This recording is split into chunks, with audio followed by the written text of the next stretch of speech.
January 14th meeting of the Finance Committee at 6 p.m. It is 6 p.m.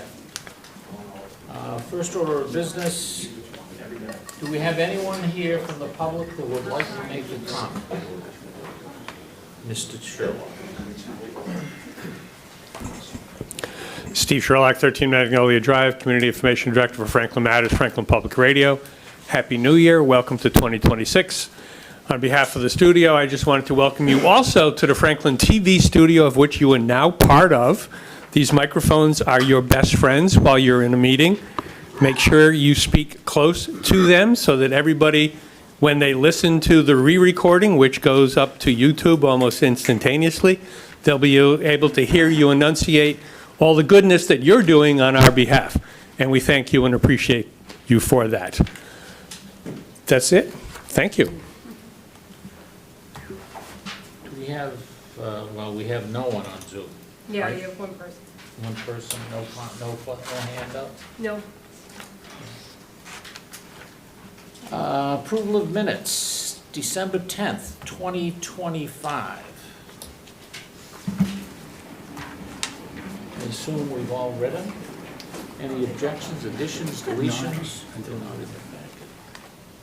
No, they're not. Right, and then it takes like, don't get too stressed. They're not in there. Motion. If there's no comments, I make a motion to approve the minutes from December 10th meeting as presented. All in favor, say aye. Aye. Aye. Opposed? Thank you. Deep dive with the Board of Assessors, and it's titled The Economics of Development and Understanding Abatements, Exemptions, and Overlays.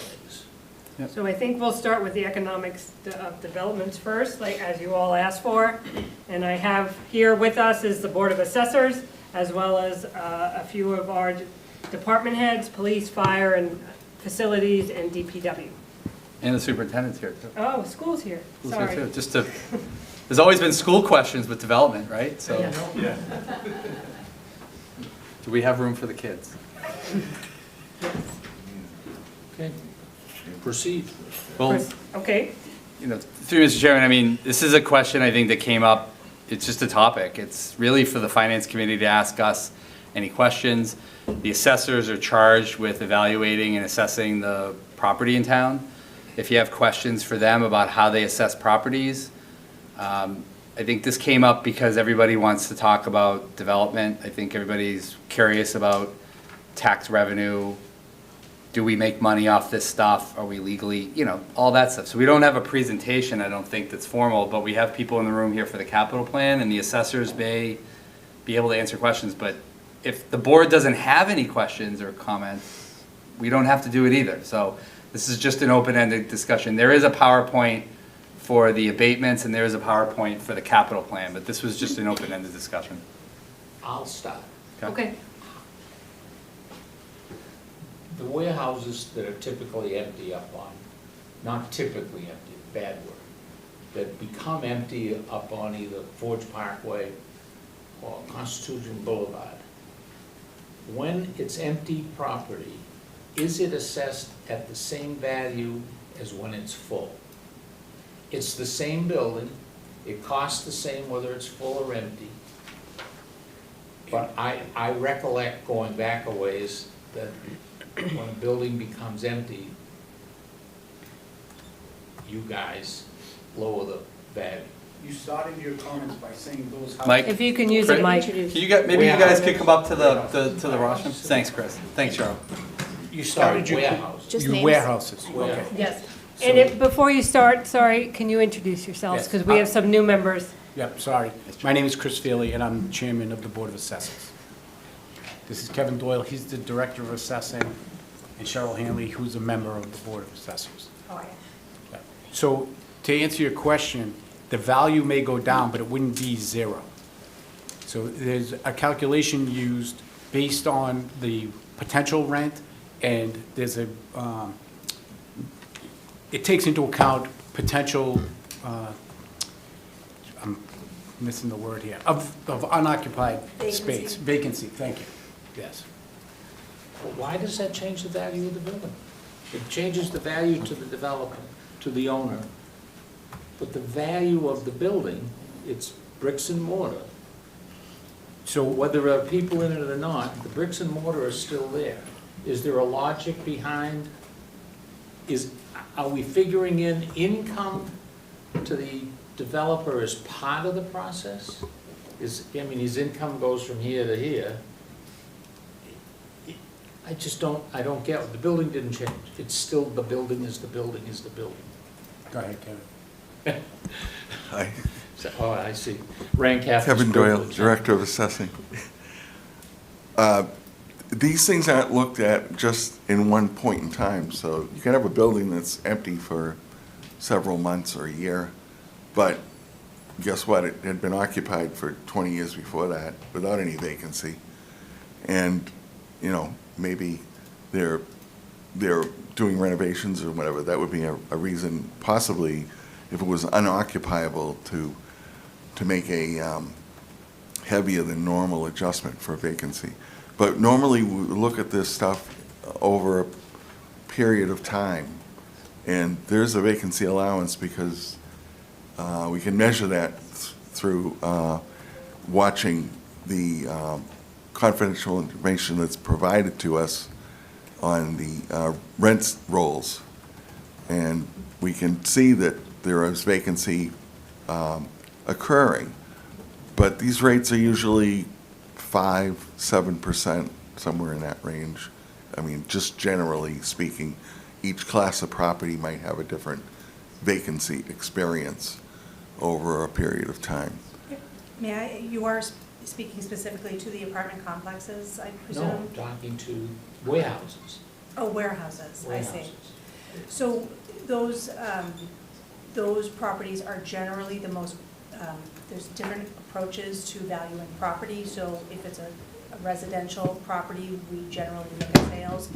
But commercial industrial properties, we typically use an income approach to value, and that is a different market, and we're looking at actual or stabilized rental income, vacancy and collection loss, operating expenses, capitalization rates, which change each year. So that market data has to be analyzed by the assessor each year and is subject to market fluctuation. Interest rates, as they've gone up and down, that's also a factor. So it's not just, I think your original question is the building cost, but we don't generally approach commercial industrial, we don't look at a cost approach for commercial industrial properties. It's not generally a viable way to assess those types of properties, if that is helpful. Could I make 2 points of clarification? First, when we say we, we're talking about what Massachusetts law is. It's not what we've determined to do.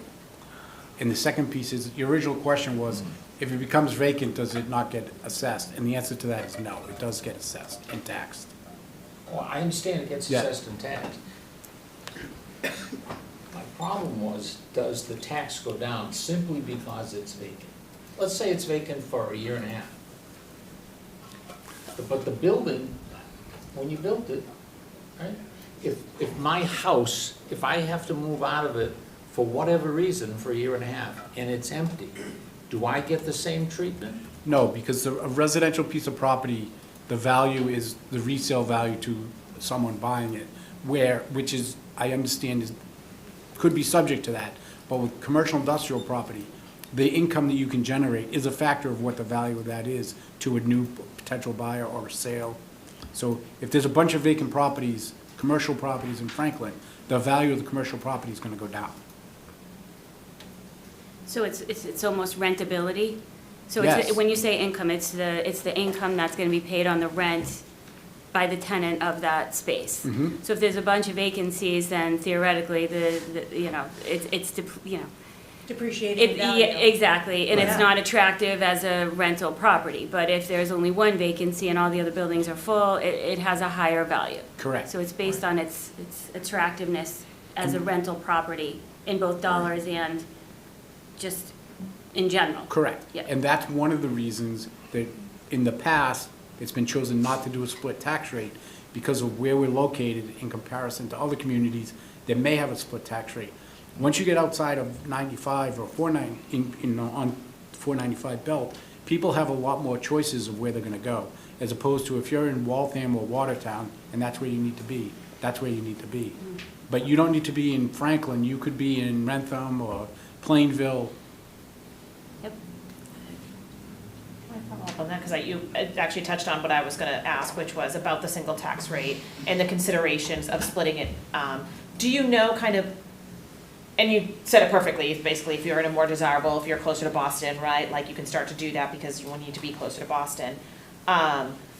Is there local towns that have a split tax rate?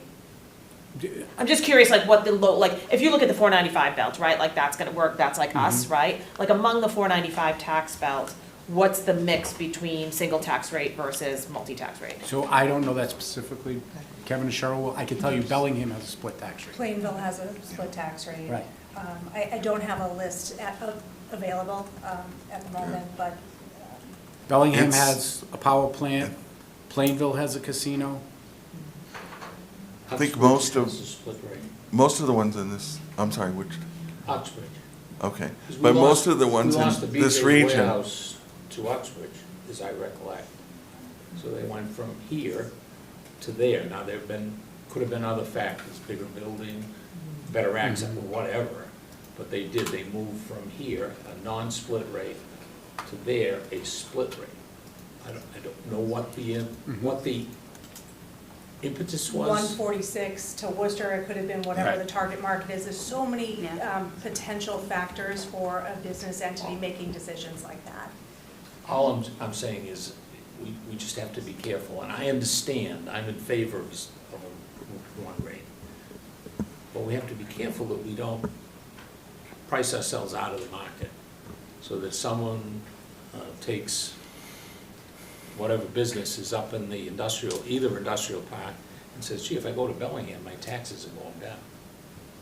That would be untrue. Yeah.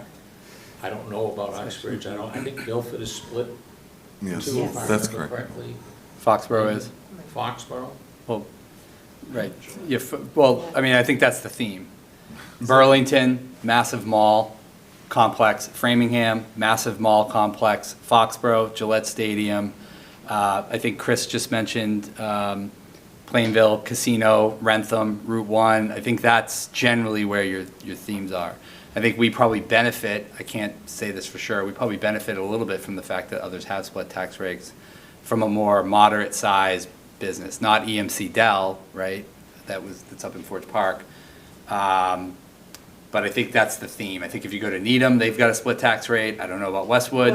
Westwood I'm the does. assessor in Westwood, and we have Once you split get tax to rate. 95 in, Brookline, Belmont, all those communities largely are probably, I mean, Boeing was in Lexington, they have a split tax rate. I mean, I think when you get a significantly notable, large-scale, unique business venture, you start seeing those split tax rates a little more often. Again, I'm not saying, I just think that's a 30,000-foot view theme. It's not a, Also, a lot of the communities that Jamie mentioned, their split between residential and commercial industrial is different than ours. We have 80% residential, round number, and 20% commercial industrial. Those other communities, that's shifted.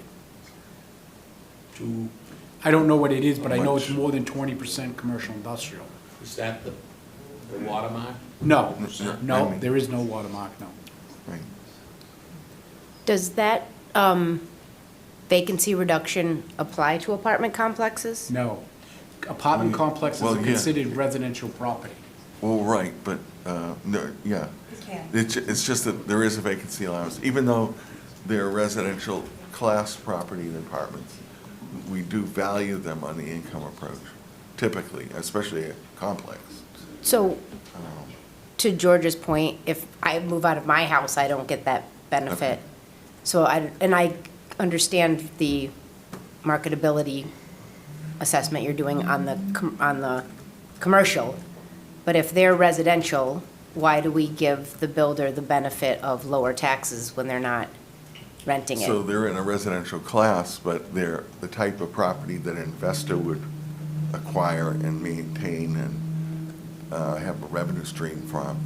Kevin actually gave me a great expression the other day, because I've had questions in my own community about the large apartment complexes, and someone looked up on Google or AI, and they said, oh, anything over 3 units is assessed as a commercial property, and I've had to answer that question, and I see a lot of that on social media as well, and I can see why people would think that these large apartment complexes would be classified as commercial. And what Kevin said, and it was perfect, it's a commercial venture, but it's classed as residential, and it's because it's providing human habitat. People live there, they cook there, they sleep there. It's mandated by Massachusetts general law, and we have to abide that. So unfortunately, we don't have the option at the town level to say it's a commercial venture. We want to assess it at the commercial tax rate. We have to assess it as a residential class, and so therefore, if we had a split tax rate, those apartment complexes would not be assessed at the commercial tax rate. They would still be assessed at the residential tax rate, and the way we have to value it, though, is through that income approach because of that commercial venture. It's sort of it's a unique situation. And they don't sell like single families and condos. You know, if someone chooses to not occupy their home for one reason or another, I don't know how many sales you get every month. I know I see 40 or 50 residential sales every month. You know, you get a lot of them, so we have to use a sales approach on the standard residential properties, but the apartment complexes are treated differently. I'm talking too much, I'm sorry. No, that was great. That was a lot of good information. I think it just, I worry about the impact it has to the market where, and I read this somewhere in probably Google, so forgive me, I could be wrong, that there's an apartment complex, like these big apartment complexes that go up, they don't have to be full occupancy in order to be raking in the money for the person that owns it, right? They can be at, I believe it's at 60%. I believe if it's at 60%, then, if it's at 60% occupancy, then they are very profitable, and they don't need that other 40%. So they can be 40% vacant, remain profitable, there's no incentive to reduce the rates, reduce the rent, which is the problem that we all seem to be trying to legislate to fix, but then we're like counterintuitive anti-legislating it by giving breaks for that vacancy. If there wasn't a break, then they would have to lower their rents in order to be full, in order to be profitable. Whatever's being done in the valuation process is, the mechanics are required, but the amount, there may be 1% vacancy, or there may be 12% vacancy. That's all part of the appraisal process. That's a determination that's made looking at the individual property as well as all of the comparable properties and the trends throughout town and actually the region. I'm just saying giving them a break. They're not getting a break because they're getting lower tax rates, we have though, to right? achieve 100% full and fair cash value on every property, whether it's an apartment complex or a single-family home. The goal is 100% full and fair cash value. We don't back off from that. We don't say, now we're going to discount it. We're making sure that it's valued fairly in accordance with the data that's available. In the case of single-family homes, it's sales of those properties. The case of apartments, it's the rents, the rent rolls, and it's market it's some rents. market area. So they are data, too. valued pretty Right. high because the Exactly. market rents are very high. So I don't know if you mean that they're getting a break because they also get to have a residential tax rate. Is that what you mean? But it's not discounted. No. They're still valued. Can I Quite interrupt? highly. Jamie, you want to? Super quickly, almost like overlapping issues, they're connected but different. Obviously, they're going through the mechanics of assessing that you need to go through Mass General Law. One of the snafus in Mass General Law that's part of the Perfect Storm recommendation report is part of Prop 2.5, which is going to be tough to legislate, is do we allow, in Massachusetts, do we start taxing in those types of buildings as commercial properties? Also, you see a lot of single-family homes being gobbled up by LLCs. So should those be residential properties or are they commercial properties? So there actually is a recommendation, and I don't expect it to go through the legislature quickly.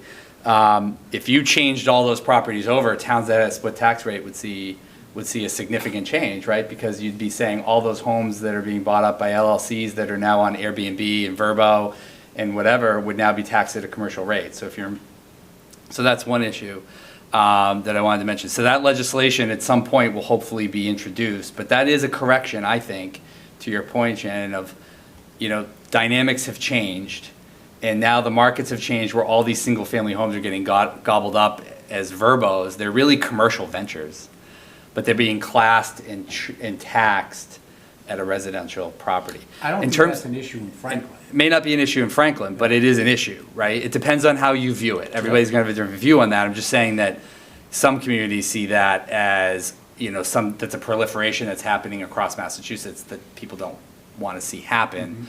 Or maybe it's a way to shift the burden, right? To say, oh, my neighbor's house is now a commercial property, really. It's not even a residential, So then the other issue is the breaks and the tax write-offs that businesses may get for vacancies, right? That's a whole nother statutory issue. One way that was very unpopular is rent control. If we're looking to bring down the rents, we could get the government involved. I know.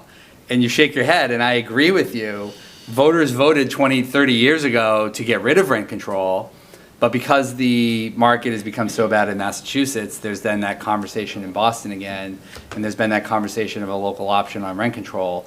So we don't like the rents because the rents are too high, but we don't want to have a government come in and try to solve the problem. I'm not here to referee that discussion. I'm just saying you kind of can't have it both ways, and are there other ways? I'm guessing that if they tried to get rid of tax breaks, which they could, for businesses that only had 50%, vacancy, that would also be somewhat, a contentious issue that they would have to fix legislatively. But all of these points, at some point, would have to be fixed legislatively, because the market, the voters of the citizens of the state 30 years ago voted to get rid of regulations on housing, really, right? When rent control, I think it was outlawed in 1994 or 96 or something like that, right? At the ballot, at a statewide ballot. One other piece, when you spoke about affordability, one of the problems with affordability in Franklin is that number is generated, we're classed in with Boston. So our affordability is the same as Boston's, and that's regulated federally. So what's considered affordable in Franklin, it's the Right. same for Boston, correct? The 80% of the area-wide median income is a federal statute, so we have to abide by that, at least within the metropolitan statistical area. That's correct. So that's how the quote, affordable component is determined in these units. Right.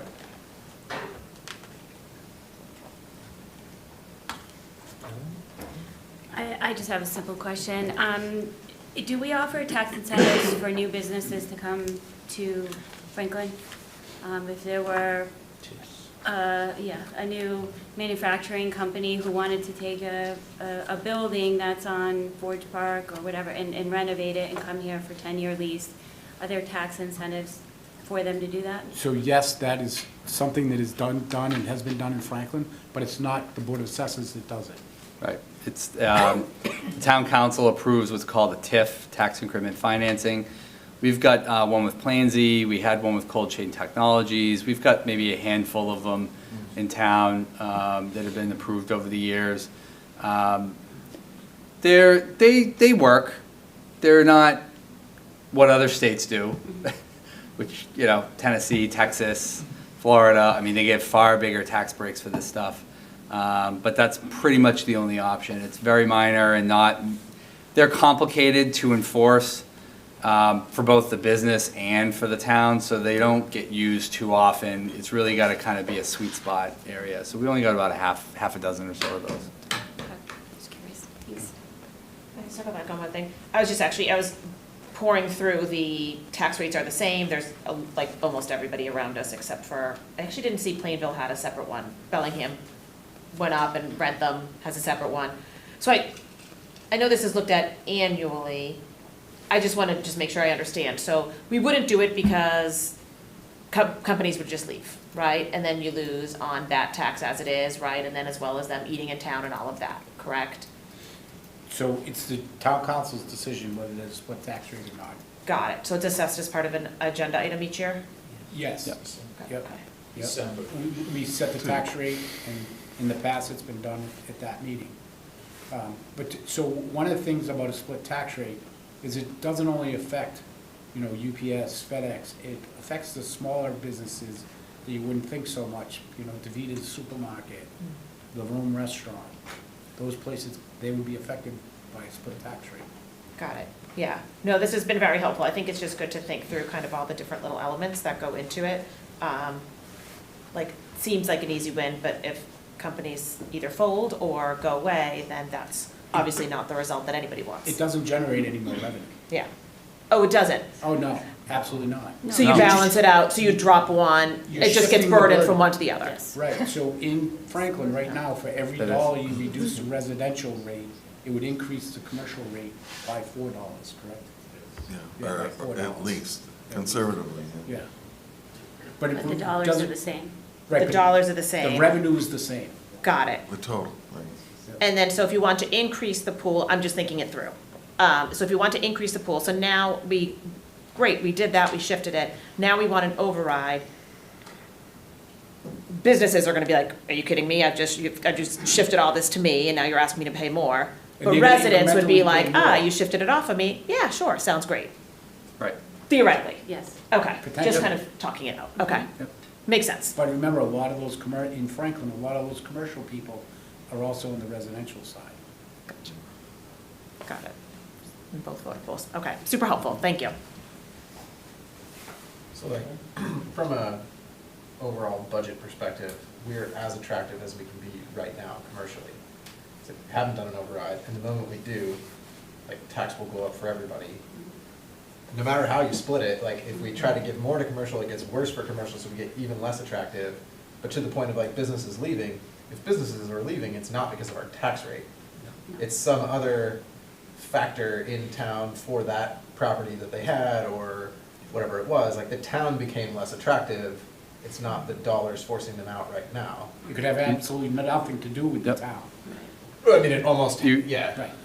You have a highly attractive community for business growth because of obviously the location, obviously the interstates, the train stations.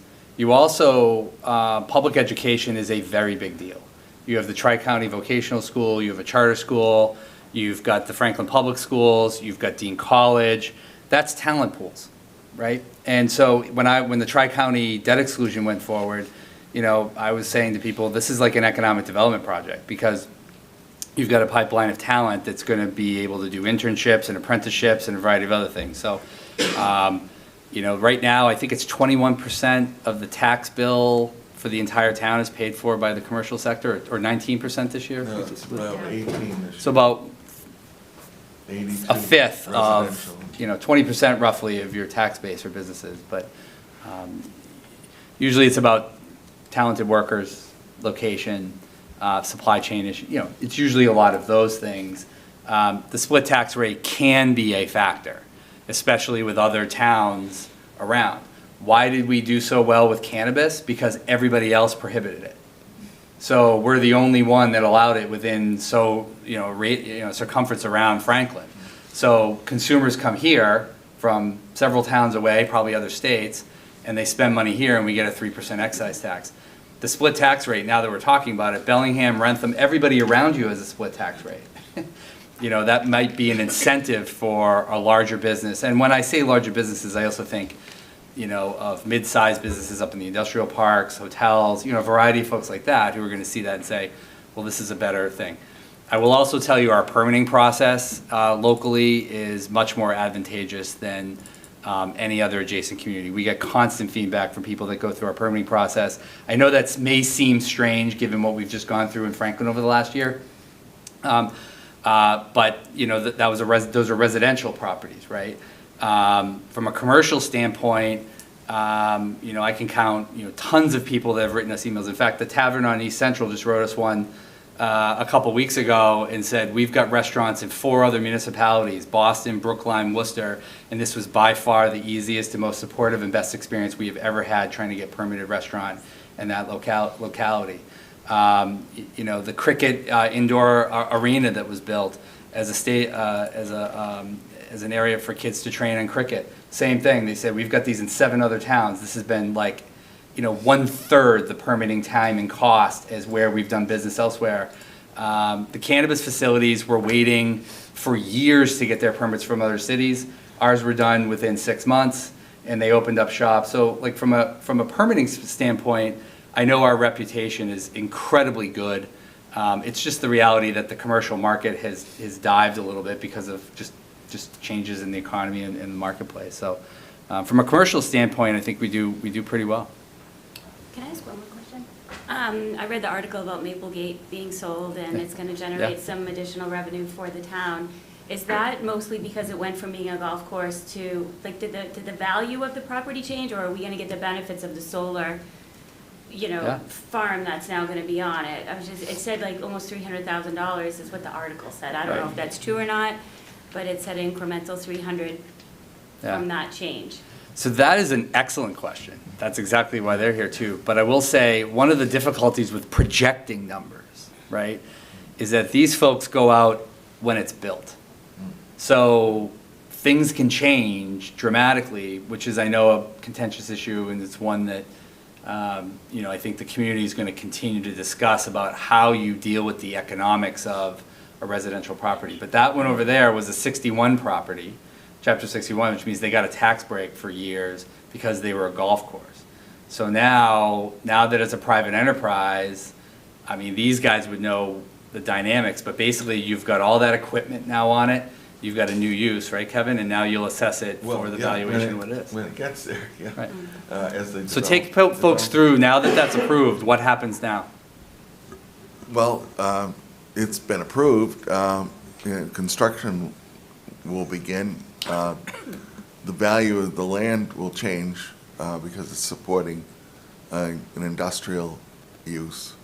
And the solar project itself will be largely under personal property taxes. So, again, though, Which is, It's- yes, that's a commercial house, but. yeah, you don't, right. yeah. It would, yeah, it's on the personal property, business assets are also on that side of the commercial, industrial, and personal CIP. So we have to wait, though, because, I mean, the project isn't even started yet, really. All the planning is done, but we've had these before, and it's like, oh, it's a sure thing, it'll be in place and operational by July 1st. Then it's another whole year or so later before it actually happens. So again, like Jamie said, we assess it as it is as of as of January 1st with personal property. Real estate is a little different. There's an allowance for us to acknowledge the construction that's in place as of June 30th, the day before the fiscal year begins. And that's all incorporated when the actual bills are issued in the winter. So it kind of went from being a golf course that we couldn't get any taxable income at all to now it's real estate. It's sitting as a blank parcel right now, and then it will eventually become a taxable industrial? So it was being taxed at a different, as a different class, it was still being taxed. Okay. And so now, because they're converting it, we're gonna be able to recapture some of that previous tax, right? Right. Yeah. How far back? I believe 10 years, The- 5, Well, I think it's 5. 5. Yeah, 5 year. So They have to is pay that- back taxes on the chapter. So on the is that chapter. taxable number a one-time influx, or is that gonna be an annual? I know this is No. it could No. totally So- change based on what you just said, but it Well- said like close to $300,000 a year. Well, I don't know any numbers right now. I mean, That seems excessive. Okay. yeah, so the program that was under was 61B, which is for golf courses, primarily, they started that, but it's used in other places, in other situations. So that was 75% off the value of the land, Yeah. right? Yeah, but now with And the, now- the equipment is Right. actually where the valuation will probably go up, right? You're Yeah. putting stuff in the ground, panels, you know, Most of it. brand new stuff, just like a car. Yeah. After a couple of years, the value will decline, right? And then it'll just hit a plateau of, you know, whatever the number is. So say, whatever the article said, say it was 250,000. Now that's new tax-based levy. And then that's get taxed to 2.5% every year, right? And so that's the same thing with businesses coming to town. The vacancy may or may not determine some of the markets, but if you can get a new business to come into an old warehouse and they renovate it, well, that's now tax-based, that'll get captured under new growth, and then get baked into the levy, taxed at 2% every year. I think that's the nexus of commercial development. But for that to generate 300,000 a year, the value of that project would have to be somewhere around 25 or 26 million dollars. And I think that's where the number comes from, because that was the sale Yeah. price. Okay. The sale price was 25 million. Right. But that doesn't mean there's gonna be 25 million of new, Sorry, $24,936,472, whatever the, Right. it was like, right, it was like 999, right? It was- Even that. Well, But I think that's where they're generally getting that ballpark number, is probably That's from the just- sale price. Okay. They're just But- looking at the site at this point, Right, right? but that'll all change when it goes through the actual evaluation process. And they were already paying 25% of that effectively, Right, right? they were, yep, So it's not a Of lot. the 300 number, reduce it Right. 25% at least. Yep, that's right, Okay. that's right. But this And then is, isn't there also loss there, like people were purchasing at the golf course, right? You go to play around the golf, you're paying, we're getting tax from that as well, no? Nope, None. nothing. food. You know, Yeah, meals tax, Say meals the small tax. meals tax. I- I think they were, I don't know if that was like expensive cuisine in there. I Never golf you know, but, courses. I have no idea. yeah, I mean, maybe some meals tax, and we got a fee for the liquor license every year, but those are just like cost of our, those just offset the cost to our staff to process all that stuff. But on the flip side, the article says the solar array will provide energy to 6,000 income-eligible households through various community programs, saving more than 30 million in energy costs. Right, This is what the article says. yeah. By the way, those community programs don't flow through us, like, just so we're like, yeah, I just don't want people calling me up about community programs, like, Electricity isn't involved. no, no. Through the life of the contract. Still. So I don't know, these could be 50-year lives, I have no Right. idea. I'm sure my customer fee will go up to offset that. Yeah, that delivery charge is about to. But so, I guess, circling back, like, to some of our, we're at a lower tax rate, like, you guys are, you know, assessing all the new things that come into town. We have like a number of open commercial spaces, and Jamie, maybe this is more a question for you, but like, how would we, like, I don't know, Main Street? There is plenty of real estate on Main Street that is used in a capacity that is arguably not the best for a main street of a town. It's great that there are some businesses there, some of that is vacancy. Like, how would we attract someone to space like that? Or is it luck of the draw and we sort of just have to wait for them to come to us? It's kind of two. One of it's a little bit of luck of the draw. I mean, a lot of it is really determined by the landlord, right? Unless you have a structured system of rent, you know, I think like residential properties, I mean, a lot of people feel like the rent is too damn high, and it's hard to run a small business and bring in that kind of money at a $5,000 a month rent or whatever it is. That's 60 grand a year. You know, I think, you know, Amy, the deputy town administrator that was here, I think, you know, Marina, our new director of planning, our former director of planning, Brian, I mean, myself, I mean, if you're in Needham or a more mature community with a 250 million tax levy, you know, they probably have a full staff of people that are researching all grants, going to all state agencies, going out and doing marketing and business publications. You know, Franklin, the place to be, right? Just general, you know, like tourist type stuff, right? Like, come here, here's our assets. We have done some of that in the past, really within our jobs, but nothing, very little strategic on that front. That's been a gap we've always had. I think our reputation is by far our biggest asset. As I said before, in absence of a real economic development strategic plan and staff to do the work. Otherwise, it's hard to go out there and like do a pop-up shop program, right? You could spend local money like many cities and towns have done in the past, and you try to give people incubator spaces like we did during the pandemic with Greco Designs, Dolio Coffee, the bookstore, right? Those were all actually spawned through state grants that we had got to try to give them seed money to get up on their feet.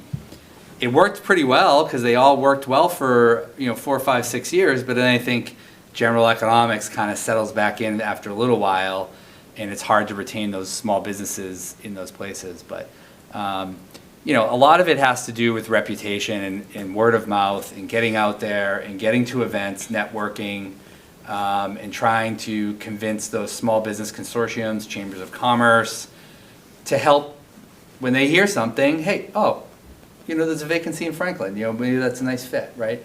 I mean, I think a lot of it right now is just our reputation. But if we wanted to be more strategic with this stuff, we'd have to have probably 1 or 2 people. I'd certainly have to have an assistant town manager. Probably have to have an economic development coordinator in the planning office. They would be working, on a lot of these initiatives to try to get the word out that we have a lot of vacancies. Here where the vacancies are, and you kind of play matchmaker. You kind of work with the local realtor communities to try to find a nice fit. Is there? Right now, it's just kind of word of mouth. There really isn't much of a strategic plan. We had some of that when Amy was here, and certainly the arts and culture stuff have been a niche that have worked out really well, and that's good for our meals tax. People come here for events and they go out and eat, and that's good for the economy too, and jobs. But we'd really have to look at the master plan and have some more staff to really do some of that broader strategic element. Can I ask a question on that? Yeah. Parking too, has that been I know that's been a hot topic about Parking. accessibility in that area, right? In downtown? Yeah. I'm just wondering, because I know. To me, like parking, like the idea that, I don't, only because I know you really well, I'm like, is this a trick question? Like, Yeah, no. like there is so much parking downtown, like I don't know, Well- people talk about it being a problem, but it isn't. It's all free on the road. It's like you only pay during the weekdays, like during normal business hours. All the lots are free at night. None of them are filled. So I don't know what the parking problem is. We eliminated in our zoning mandatory parking requirements on site. So For if they were to businesses going develop, in, right, so yeah. if they were to redevelop Depot Plaza Yeah. or the Newberry building, depending on what generation you were from in Franklin, if that building were to be built now, they would not have to have any mandatory on-site parking, which gives them more square footage on the land to maximize the land for actual restaurants, residences, and things like that. It's a great win-win because there's parking everywhere downtown. So I don't know if it's a limitation in reality as much as it is a limitation in perception. And I do agree there seems to be a perception, like from some businesses, that there's no I've parking. driven around the block a few times trying to get to Oh, you the have? seamstress, so Oh. that's why I wonder. Are you one that like has to park right in front of the business? Are you calling me lazy? No, I'm just saying, that's usually the complaint I get the most. Like, I couldn't get into Birchwood because there wasn't a space right in front, and Birchwood seems, I can't parallel. right, Well, right. that would be a challenge, because most of Right. it is, right, unless you're going down. No, I But is just worry. Depot Street filled and Ferraras are all filled? all day? Yeah, well, that's a whole nother. The Ferraras lot's free. I mean, Yeah. I mean, I don't care about paying. Yeah, there's a lot of weird signage, right? You don't wanna park there because you don't know if you're gonna get ticketed. If you're or in a towed. spot that's an open spot or Yeah. not, so I think maybe that's the confusion. okay, yeah. It's funny because Where's our sign guy? I know they're laughing back there because every 2 or 3 years we go through the signs of the problem, right? Well, no, I'm not saying. And then we go, that's well, what no, it then we is. go around and we redo the signs, and the signs, I'm not saying you're wrong, it's just, we literally 2.5 years ago changed the entire downtown bylaw, and we changed all the signs, so, Well, I'll let you know that I don't actually pay attention to the sign, so that's definitely not my issue. But yeah. It's, the crossing probably has some parking issues, because there is no public parking over there. That certainly is a little bit more limiting. Well, I always get in there. We'll chat You later. and I don't wanna hang out hijack in the this same meeting. places at the We same do time. not. No. Okay, thank you. Anybody else? I have two questions. One, I was confused. An unrented apartment is or is not taxed? Is it part of the, so if Woodview's got 100, that's 50 unrented apartments, does their tax bill change up with that?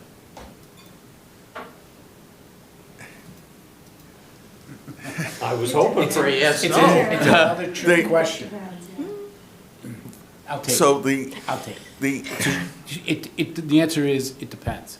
If that was for a long period of time, yes. If they had 3 weeks where they had vacancies because they were renovating apartments or a mass group of people moved out of town, no, it would not be affected. But the vacancy piece is spread somewhat evenly over all properties. Because we're not gonna go to every unit that has 4 or more in it every week or month and say, what's your vacancy this month? So it's spread over a period of time, and the calculations that are created based on general vacancy in that time period. And it would be the same for commercial. Is that a reasonable explanation? no, that's good. So with these properties, say you've got 100 four-family buildings.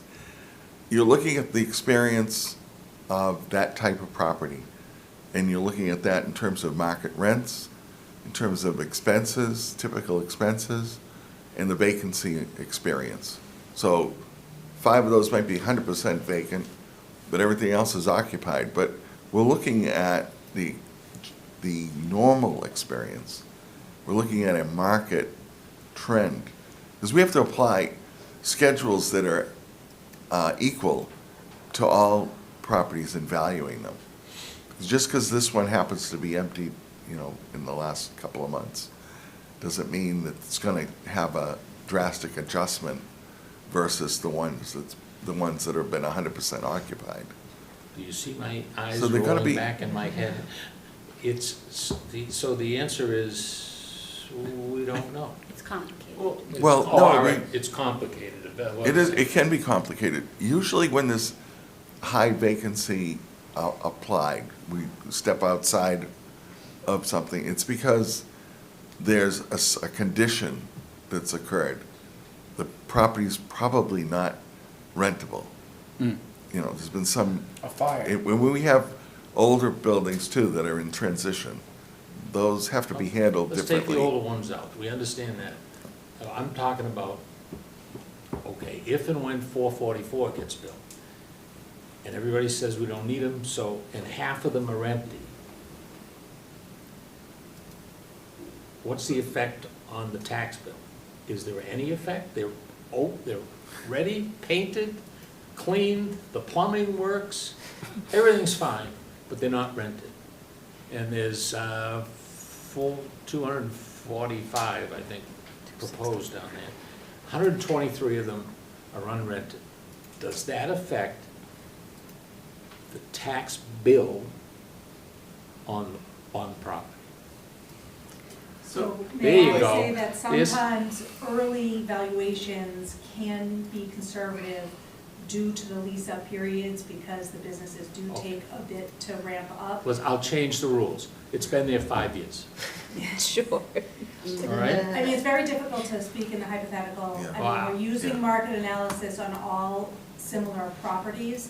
If you have a situation where someone has an extended period of time where they're unable to lease out a reasonable amount of their units, and they've filed for abatement, they have an appraiser, they have a tax rep, I mean, we have to look at it and consider whether or not a vacancy factor should be applied. But that would be an extreme. If someone in the short term, and sometimes ramping up, we might be conservative, and that's almost incentive to get them going, and that would be a very short-term situation. But once it's stabilized, there would have to be extenuating circumstances really for us to apply a vacancy factor. Is that? So, Agreed. so in general, to answer your question, it would be taxed the same unless they applied for an abatement. Okay, so they would have to Well- be proactive Yes. to come get money back. Yep. And demonstrate, would you see. don't get an abatement because you asked for it, you have I- to demonstrate that I you're, understand. Well, you it's also, justified. we would want to give it in that case, right? Like, because if their issue is that they're 50% vacant, they're on a road towards bankruptcy, right? Like, they're not thriving as a business when they're only half rented. The more they can rent, the more they make. Like, they may only need to rent half to stay above water, but you would make more renting all of your units. If you can't rent them all, I think, if I'm understanding what you guys are saying, it's not because you're choosing to not rent them for some sort of tax loophole thing, it's because you actually can't rent them, which means the value of those 245 units, rented and unrented, is less, because they're not all rentable. You've flooded the market with these units that weren't needed, right? Or there's not enough demand for it. So that's why it would go down. It's not because we're saying, hey, the vacancy itself is driving a reduced tax. We're saying your supply exceeds the demand, and therefore the value of your Which, your to commercial everyone's- good is less. That's But very to everyone's good point. previous point, that would be ideal because it would drive everyone's rents down. Right, not just that building, it would be every Right, because if they similarly- lower their rents, other people are gonna have to. Right. Which would be really bad. So the answer is maybe. The answer is it's complicated. Complicated, thank you. All right, and then this meeting was kind of billed as the economics of development. Matter of fact, it was billed as the economics. I have a question. Every meeting I've listened to for an apartment, and I listen to all the meetings, there's always the question, A, do we have enough water? Do we have enough sewer? And I know this is not your purview, but you're gonna. But it's his. But they're, I've Yeah, I invited know. everyone for I'll- you to, I'll to get- chair. That's where I'm headed. Good. Do we have enough firefighters, ambulances, et cetera, to service the units we're proposing? When we add, if we add the 245 down the street, do we have enough cops? Right, so I would like to ask each of the department heads what they, how do I put this? Are your departments currently staffed to handle the additional? And I'll start with you guys, the water and sewer side of it, because everybody says, well, we have a water ban, and bet we're gonna allow 245 apartments. Oh, no, I'm happy to give up my seat. He's afraid I'm gonna ask another indeterminate question. So the question is, when the objection comes up, Yeah. that we have a water ban, therefore, we don't have enough water. You might be surprised, I actually get that question a lot. Yeah. Yeah, so, Excuse me, Doug, can you Yeah. introduce yourself? Doug Martin, Water and Sewer Superintendent. So I'll start with the water. Yes, we have enough water. We know this from our, Let me stop you now, I don't mean to. okay, Yes, I do mean to. yeah. We, my memory says we pump 2.7, 2.9 million gallons a day. 2.5, 2.5, okay, I was overestimating. yeah. What's our maximum pumping capacity? If the state let, If the state lets us, 3.4. 3.4, so Yep. we're still, And that's an average per day, yep. okay.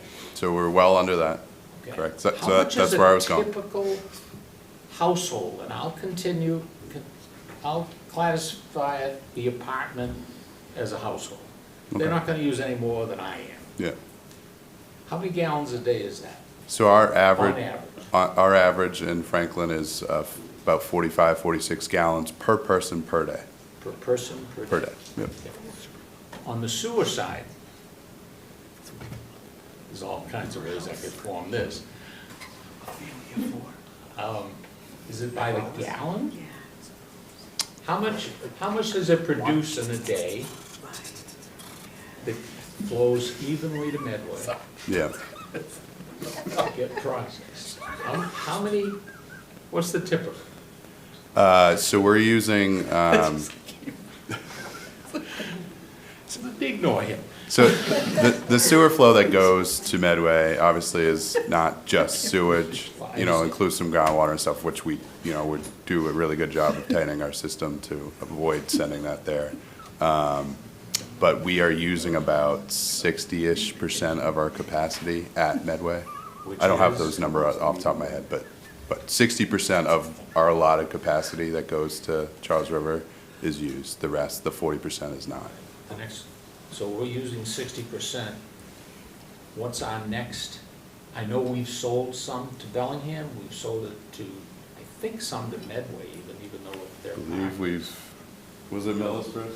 Millis? Millis back in the day. I mean, truthfully, Medway has asked us, we're actually meeting with Millis again soon, so. So how much do we have to either use or sell? The amount? Brutus? Additional, 40%, yeah. Yeah.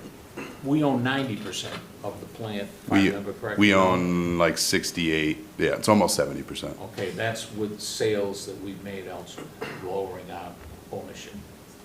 So is the capacity there to handle a typical apartment complex today? And at what point, how many more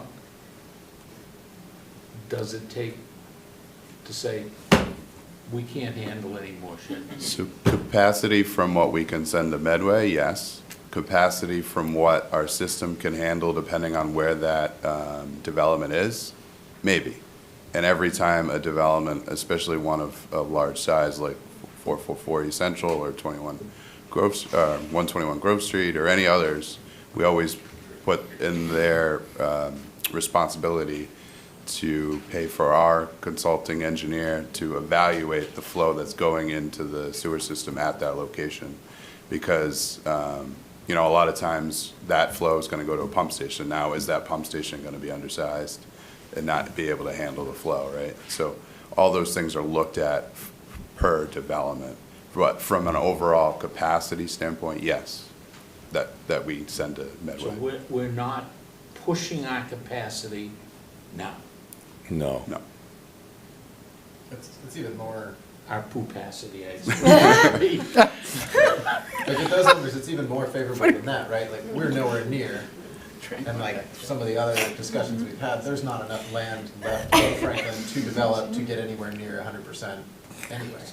I just want to make sure we understand that the capacities are there for development, whether it be a hotel that's going to pay us, whatever, versus an apartment, whatever. We have capacity in water and sewer Yep.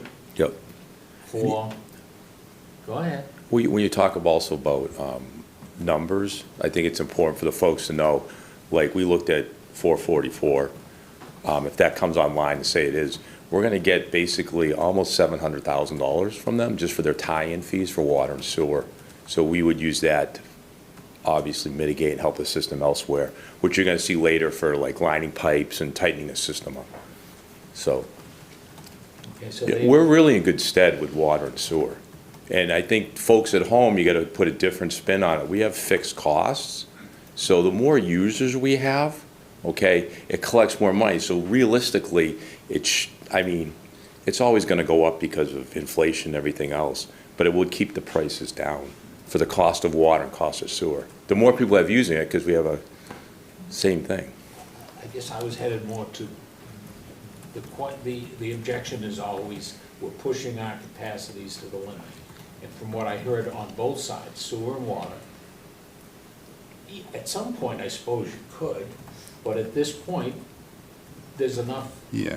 wiggle room on both systems to allow for it. And I think the misconception is everyone sees that we have a water conservation restriction in the summer, right? So it starts the second Monday in June to the first Monday in And that's September, not right? the And town. that's regulated by our permit. That is not that. We aren't doing that because we're running out of water. We're doing that because we have to, per our Water Management Act permit with the state. And just to add to that, because we're going through the permit process again, that was initially put in the water, our well withdrawal permits, because I say it tongue in cheek, back at the turn of the century, around 2000, Franklin was not a good water people. We were using a ton of water, we were way over the limits, everything. So DEP put that conservation on there. Since then, we are recognized by DEP as probably the best utility in the state because of our water conservation. I mean, when you're talking numbers like Doug with 55, 54, 45. yeah. 45, I mean, that is unheard of when this town used to be over 65 gallons. And our well withdrawal, you know, our population has grown, you know, 6,000 to 7,000 people since I've been here, but our water use keeps going down because of our conservation, the money we've invested in the system to tighten it up without leaking, you know, our unaccounted for water. So, Yeah, I have a good graph that I show, you know, our population increase versus our usage decrease. Sorry, so can you explain that permit that restricts, like, that cause, I don't understand that. So every public water system has a Water Management Act permit, Okay. and it regulates what we can take out of the ground, and it regulates like conservation measures and things like that. So like every town near us would be subject to the same, like that's a, Yeah, that has wells. they have wells. We're the Groundwater. we are the largest groundwater producer in the state. Like, we get all our water from wells. A lot of communities get it from the river, they might get it from reservoirs, they might have a combination, but we're 100% wells. and like adding additional wells allow you to take more, or it's? We've looked at it, but There's a cost, and It's obviously a huge cost money. associated, and it takes a lot of time. Yeah. and we do, like we were saying before, we had, just for what we have now in the maintenance programs that we do on them, we have plenty of capacity. Yeah, Plenty. like I said in the beginning, you know, what we can actually pull out of the ground is like 3.4. What we are pulling out is 2.5. If we ever get to the point where, you know, we're getting up against that, we can, you know, we're having a hard time even getting that 2.5. We can redevelop the existing sources we have to help us out, and we've done that. Does that make sense? We pay on it does, we pay on a graduated scale, right, so like, We have a tiered it would rate structure. benefit income to actually have users like in the summer watering their lawns, which uses a ton, but we would like Correct. take in more per gallon Yep, to do that. correct. But right now, we can't. And that's across the board, all water systems. Everyone faces that conundrum, really, is you want to be able to sell as much water, right, so that we could bring in that revenue. Sure. But at the same time, like, you know, it is a finite resource, and we are in a good stead, but there are other communities that aren't, right? So they need to regulate that. And by regulating that down, now you're losing revenue. So it's a fine balance of trying to figure out. Yeah. Good, anybody? That was really helpful. You're welcome. I'm hoping it's helpful to everybody, that's what I'm hoping. I guess, is that graduated cost scale something the town sets, something given to us? Our rate structure, yes, that is set by us. And a lot of towns do have an increasing tiered schedule, and obviously it promotes conservation, and that's something Sure. that the state DEP, our regulating body, wants to see, that you have some kind of tiered or some kind of conservation related rate structure. Has there, I guess, been any thought put into making that like massively more tiered to the point where like you wouldn't need to restrict in the summer, you just like, people won't do it because it costs too much? Like let the price dictate, you know, if you want to water your lawn every Yeah. day, perfect, but then you got a $7,000 water bill, like, Yeah. cool, go for it. Instead of like just asking people not to do it and then whatever, driving around at 4 o'clock in the morning and getting all the people who. So I would say even with our new, so right now we're in the last 5 years of that Water Management Act permit, so we're kind of in the stages of starting to negotiate and get ready for the next 20-year permit. I don't see that conservation restriction ever coming off. So, yeah, that's not something that the state's gonna ever budge on. And the other thing, don't And forget. actually, it's getting worse for other communities. I think ours is, you know, pretty stringent already, and it was. It was. you know, because of, you know, we weren't good users of water early on, but we are now. But I think everyone, all the other communities and water management act permits are moving towards what we have. So even if you were under, as a town, like in the total that they wanted us to be under for water conservation, we would still have to do a water ban and put the signage up and ask people to do it? It's a water conservation. Water for sure. conservation plan, we're trying to educate people. It's not a ban. It becomes a water ban when we're in a level 3 drought or higher, yeah. And that's across the board, so where it's not just a. Got it. I've always wondered why those signs were permanent, because like, it seems like something we would look at every year, but it's not, it's just gonna be. Yeah. And one other thing about rates is, we were talking finance, when you were talking earlier about businesses in town as opposed to taxes. You know who our biggest user is? It's Gorelick Farms. They can take up to 20%. 20%. So if you raise the rates too much, there's someone that, they close up they had another plant, Holbrook or something, they decided to stay. Lynn. West Lynn. Yeah, they decided to stay in Franklin. Yeah. But doesn't mean, that, if you get too expensive for their water, you never know, they might move. So you gotta be kind of careful of that too. Is there any way to do a corporate rate on that versus residential? I mean, yeah, it's something that we could look at, and it's something in my head that I kind of wanted to just reevaluate. Is our tiered structure, appropriate for what's out there right now? So, yeah. What's their daily draw, average? 20%. Oh, 20%, yeah. Of 2 and 2.5? So I could tell you, because we just did, 250,000 gallons? yeah, they're probably paying almost $500,000 a Yep. quarter, right? Correct? Correct. We don't And want- that's water and sewer. It's raw material. Can I ask Well, that's a question, unique George? thing too. You talk about the rates, because we base our sewer rates on what water they use. They don't use a lot of sewer, because they're using all the product there, and it goes out to milk. Right. So we do really good with them on sewer. So they got a big water sewer trash bill. They get it every quarter. Yeah. Can I, George, do you mind? So I have a question, kind of switching gears onto your water. I noticed we have an appropriation tonight for enterprise accounts. Do you want me to wait on this, or do you want to answer these questions? We're probably going to wait on that. I'm assuming. Okay. Yeah. They're not about the enterprise accounts, just about the expenses too. So you want to wait on the financial piece? Okay, That's probably perfect. best, Jen. Yeah, Yep. perfect. Anybody else? Thank you. Cool, Thanks. we'll see you in a bit. Now we can either have one of the chiefs, whoever's, How about both? how about both? Yeah, you can come up. Trying to, being the time guy. Thank you. I'll send you that letter again. Okay, thank you. All right.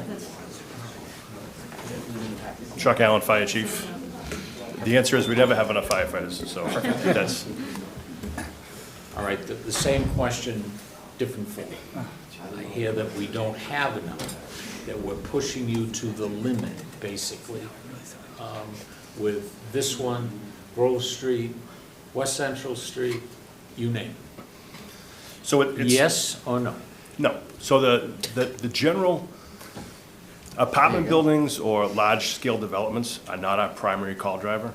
Certainly, they could draw calls, but calls for emergency service are inherently unpredictable. So you could build a development, a neighborhood, or an apartment building, and get no calls there. It all depends if you have someone that has needs that moves there, or, that would really be the determining factor. Our primary call driver is really over 55. Nursing homes, assisted livings, we go there more than we go anywhere else, really. We did a little quick stat, because we did see that you brought this up last month, and just looking at this past year, our total calls for service, emergency service, were about 2.7% from last year, 5,561. What we would classify as an apartment building, calls for service in those dwellings was about 632 calls. If you look at over 55, assisted living, they're about 1,500. The rest are comprised of, regular residential or commercial properties where we go to calls. So So 1,500 to apartment-type buildings? No. No, No, 600. Over that- 55. 600, it's 632. It's 12%. Magnolia Heights and Yeah. And you have to remember too, that just because we're going to, about 75% of our calls are for emergency medical service. So of that 5,000, 5,651, almost 4,000 of those calls were EMS. So if we respond to an EMS call, about 75% of the time, we're going to transport that patient to a hospital, and we're going to collect some sort of revenue for that call. So basically, if we're going on a call for emergency medical service, that money is put back into the system for capacity.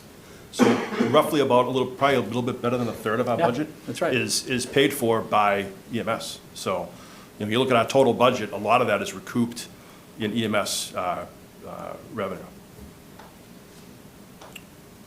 but you don't feel at this point stressed? I mean, No, we use a ton of mutual aid. We do, Ton of- and that's not based on what's happening today, that's based on Franklin from 20, 30 years ago. I mean, we never really historically invested a long time for our capacity. So are we over capacity today? Yeah, a little bit. I mean, we are. I mean, our mutual aid is not mutual. We use mutual aid 2 to 1 for, in our surrounding communities, for what we give out, for what we take in. We shouldn't do that. And that's really mostly EMS driven. For us, if we hired another 4 firefighters, we would probably be able to staff that third ambulance. We would be able to staff that third ambulance 24 hours a day, 7 days a week. And then more reliably staff our ladder truck. But that's been a problem that's been a long time coming. That's not something that's happened today. We've been talking about that long before we were talking about a 444 East Central Street or a Grove Street. That's something that's been here for quite a while. What was the call volume last year at 117 Dean Ave? Just to 117 Dean Ave? comparing a couple, Oh, Dean Ave Apartments? They're about 50, Yeah. 55. Did I say, Last year was 29 calls, last year, So- at Dean Ave. and how many apartments are there? Like 250? 50, yeah. So, I know it was said during the ZBA meetings, like compare Dean Ave and Stobart's, and I think that's somewhat relating. It was 29 calls? 29. yeah. 29 calls in an entire calendar year from a development that's been there maybe 4 years, 5 years? If I'm hearing right, they don't call it enough, because we make money on some of the calls, and it's a lot more. Right. It's true. Right. But you just don't know. But I'm just saying that, but the economics of development, right? We hear, 29 calls. Like, it's not like there's 10,000 calls. Like, I think this stuff gets Yeah. a little exaggerated. All it could take is one resident that needs Right. our services, and we'll go there repeatedly. But the same could be Right. true on any other road in Franklin and any other resident. Great you know? point. Any house sale, any. Anything. I mean, it could be, there are residences that we go to, people need our services, and we go there a lot more than this. Right. Is I it- mean, is it the fair to say the that- bulk of these calls are for single-family homes. I mean, that's true. Is it fair to say for you, the thing that would cause a red flag would be, hey, we're about to build a senior living community, right? Yeah, We're going that- to That's right. build- 100%. Yeah. If you said I 55+. wanted to put another assisted living facility, Right. I would say, well, we're gonna need some more. Those calls, there's 1,500 of them last year alone in those facilities, so. So, really quickly, so the irony of all of it is, in our citizen satisfaction survey, the number 2 housing type that was prioritized by the residents were over 55s. And there's 2 pieces there. One, I think there's a population of people that are looking out into the future and saying, we'd like to downsize. But also, don't let it also fool you, because every community in Metro West also likes over 55s, because you don't produce school children into the school district. Right, so we all know that, right? I mean, you go up 495 to Holliston, Hopkinen. So now we're saying we don't want children in our community to go to our schools, which seems completely still crazy to me. But we're trying to save on, it doesn't make sense. Like, we're gonna get more calls for police and fire to go to the over 55s, but we're supposedly trying to say we're trying to manage our costs by not having as many school children. But that doesn't seem, but then it doesn't make any sense, because it's somewhere, somehow, all demographics, all housing types produce some sort of need for services, depending on exactly what that demographic is in that area, true, right? yeah. Because you're right, over 55s in assisted living complexes, you're exactly right, Ryan. That's something we would have much more stern conversations about with those types of complexes, because you're gonna see a rise in calls there. Absolutely, 100%. They'd stress our need more than any other kind of development. Right. you know. But again, if we transport someone to the hospital, we collect revenue from that, mostly. and that money gets put back into the system for capacity. So, now, are we seeing a lot of mutual aid? Yes, because we haven't put back enough in capacity, that we have needs. So that really is what it is. Like I said, if we had 4 more firefighters right now, that would take us through the next stretch until we reach capacity. But a lot of that is driven too by exactly how people use our services. That's evolved over time, especially since COVID. Our turnaround time at the hospital is a lot longer now. So if we bring someone and drop them off at Milford Hospital, where that call may have taken us 45 minutes, it might be an hour and a half. That really is because the hospitals are overwhelmed, so we don't have any control over that. So that does affect that. And then just even technology. I mean, all of our phones will automatically call 911 if you drop them or leave them on the roof of your car. I mean, those generate calls for service, and my doorbell will call 911. I don't know about anybody else's, but I mean, it'll call the fire department for me. So, I mean, that's just a general how things have evolved in society, where kind of the de facto, of where people go for help. I mean, it's just how the system is built and how it's evolved, so. So I might just not be picking up what you're putting down. Sure. But are you saying the mutual aid 2-to-1 means Yep. we're using 2 times? Correct. For every time Yeah, at least. someone's Yeah, using, okay, at least. The bad part about that is that we're stressing the regional system because we're pulling our neighbors to here. Yes. So that, we rely on them. So for us, we cross-staff apparatus, so our ladder truck is cross-staffed with an ambulance. If that ambulance is not available, it's at the hospital, it's just not available to go to the call. We would call a mutual aid, community, but if we're using them for ambulance calls, they're also not available. So we are stressing the system by being, And that's bad. that's bad, yeah. Right, okay. yeah. So, and then there's also this need for more fire, Yep. Yes. firemen, right? Yep. To staff this other ambulance? Ambulance, Okay. yep. So, and that's bad. Well, it's good in a way, I mean, it helps us take care of the capacity. No, I mean, it's bad that we don't have those It's bad that we 4. don't have it, yeah, Okay. absolutely, yeah. So I'm having a hard time merging the statements that we're in trouble, which I believe you. Yep, We don't have enough firemen to staff this thing, and we're using 2-to-1 mutual aid, yep. but we're not concerned about an influx of an additional Again, 1,000 people. I don't know that they're gonna bring Whatever the number calls, is. though. Yeah. Is there, I understand that we don't know, but it's not gonna be 0, right? Probably not. Right, No. I mean, well, just in No. real life, I've probably only called twice, right? Yeah. But in real life, it's not gonna be 0. So I guess I'm just having a hard time marrying the 2 ideas that we're in trouble. Yep. Which we are, Yep. but it's also no big deal. It's not no big deal. Are we in trouble? Yes, but that isn't what got us there. What got us there was just that we have not caught up with what we need currently. Agreed, but So- we're already not caught up. Right. And then we're gonna So if we were add caught more up people. now, then that really would be no big deal. That, the system would absorb that capacity. 100%. We've been beyond capacity, and that's evidenced by our request for mutual aid. Yes, So if we don't have to, if we become more self-dependent, which we should be, then if other development will naturally be absorbed into the system. So right now, we're doing, with 2 ambulances running right now, we're doing almost 4,000 calls a year with those 2, and sometimes 3 when we can staff it. So if that was staffed all the time, that would be absorbed into that system. There's a lot of capacity there if we have that staff. So that would be fine, that would completely absorb that. And then we would Right. collect the revenue from it. right. So, But I think it's like a chicken and egg situation. Yes. Right? So we aren't in a good place. Correct. But we are right now. Yep. Which is evidenced by how, and I understand that apartment complexes aren't how we got here. I Right. understand that Yep. point. But now we're here, it's almost the equivalent of this fiscal cliff that we talked about Mm-hmm. before, running up to the override question. Yes. We're at a police and fire cliff. yeah. So, but we don't have a future of all these apartments being built, they're already here. So what I'm saying is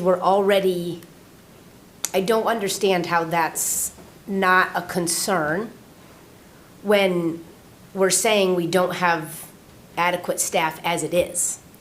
I think it's because we already don't have the adequate staff. So we're I mean, just gonna keep not having. We don't have it. I mean, unless we want to hire more personnel. I mean, that's really what, But I would just say, through Mr. Chairman, like, no town has adequate staff. No. Like, everybody's in the same boat together. So And I even don't if think it's coming, by No, the but I think you have to. I agree. You're correct, but like, they're still handling the call volume. All the area towns handle the call volume. You know, it's stressful at times, but obviously sometimes it's peak. Sometimes you don't know. Same thing with police. You don't know when you don't know when there's gonna be a funeral in town, right? Like today, where you're gonna have these issues. Sometimes there are lows. We have charts in the budget book on, you know, times where the call volume is higher during the day and things like that. But no town, or very few, I would say, are staffed to the maximum ability to self-sustain all public safety services within their border. It's just, that's mutual aid. It's been going on for decades. And I think we're all there to back each other up.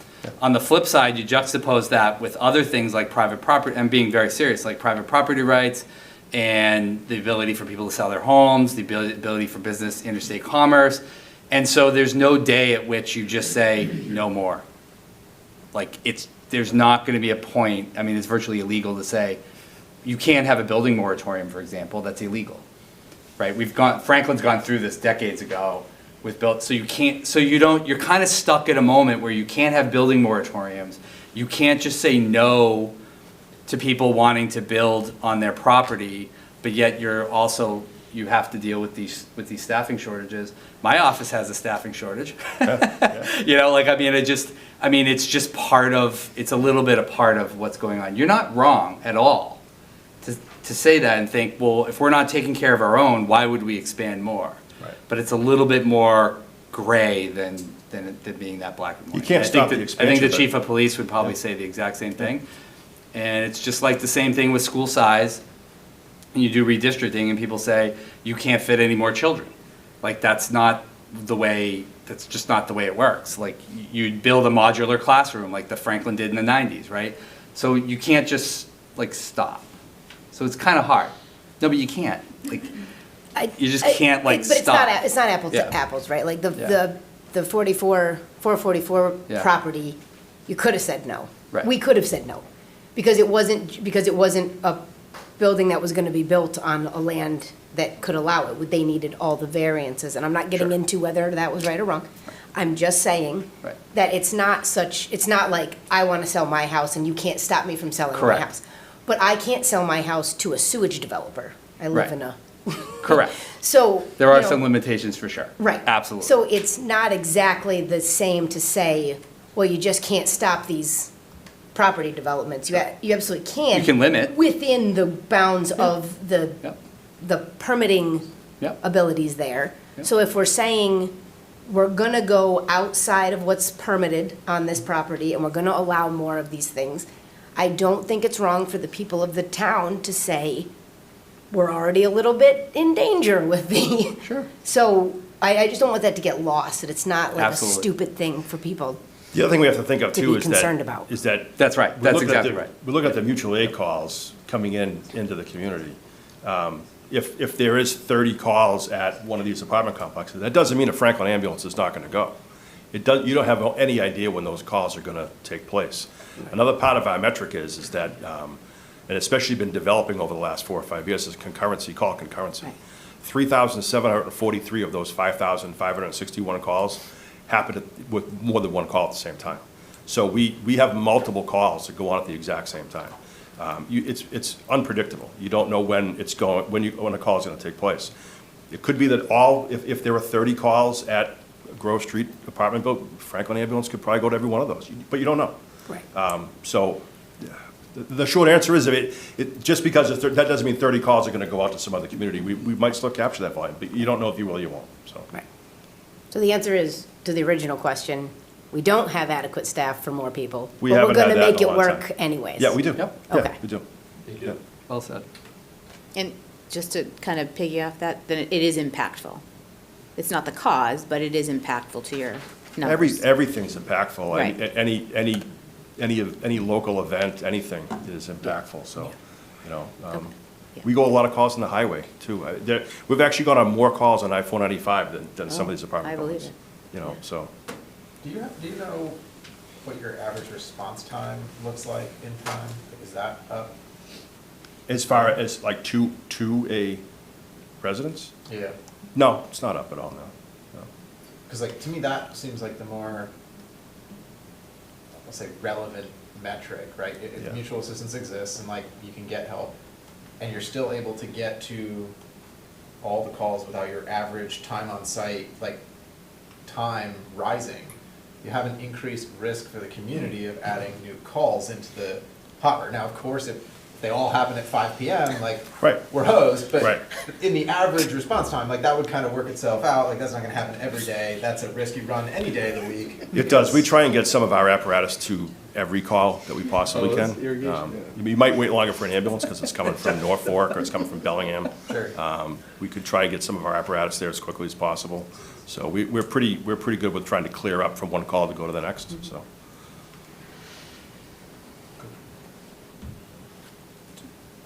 Anybody? Does that ratio cause tension with other towns? Like, I imagine just if everyone had a 2-to-1, like, the system doesn't Well, some of them love it work. because they're mostly EMS, so Ah, they're collecting okay. revenue when they come over Yeah. here, so. The money goes. The money goes to So that the town, money it goes doesn't to go the to us. town, that the ambulance who made the call. Yes, who okay. Showed up. Gotcha. Thank you. Anybody? Quick question. Using the call data, do you guys ever adjust your staffing levels based on that? No. Well, we try and upstaff as often as possible. So we'll run the third ambulance when we have, depending on vacation time, people out contractual obligations, stuff like that. But if we see like a significant event, yes, in town. But to be truthful, I mean, there is no real set time. Calls come 24 hours a day, 7 days a week. We've tried to kind of look at a metric and say, do they happen here or happen there? It's really, it could be at any time. Daytime hours are our peak, and we have run a third ambulance during the daytime hours when staff allows, and we do that. So the answer is yes, sometimes. What's that? Oh, wait a minute. Mr. Sherlock wishes to be heard. 13 Magnolia. Follow-up question, since you mentioned the third ambulance, if I recall correctly, and certainly plenty of people here can correct me as well, you lost staff because of the failed override. There was a budget adjustment in August, September, or whatever, to bring the 4 firefighters, Two, yeah. or 2 back Yep. to staff the third ambulance for the 40. Yep. It was proposed that it was going to happen in January, which we're now in, because you didn't have the people you had to hire. Whereabouts are you in that hiring, We're in the staffing hiring process? now. It's been a little bit delayed, but we'll probably have some people onboarded by the end of the month, beginning of February. Then there's some training time, so we should be back up operational with that as soon as possible. We do still try and staff it, so. Understood, because you've got the other pieces going, We but do. you So don't have. There are days of the week when it's up just by staff being there. So, Correct. You know, shift minimum is what would raise when those people come on board. Right. And that would be make it a little bit more consistent. Right. But so we do have it staffed. So. I know, because that third ambulance certainly has been a piece out there. It took the community a while and you to get to that third ambulance for the 40 hours. Yeah. It wasn't there. It's not yet back to the 40 hours because you haven't had the other 2 hires. Correct. I just wanted to clarify that, because then I think the comment in terms of you still need additional 4 to get to bring That the would be third 24 hours. ambulance 24 hours, et cetera. Right. Thanks for the clarification.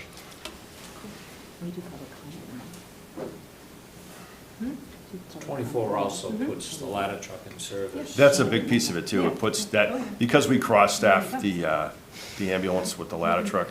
If we have, we'll more than likely have someone in quarters if we have that other ambulance staff to be able to staff that truck. So that's pretty important piece as well. You'd like hell to have a fire on the 3rd floor of a Dean Dawn.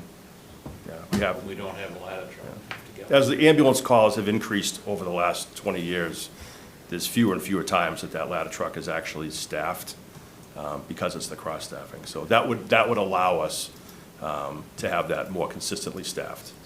Cross-staffing isn't ideal, but it's the best way that we can do it, so.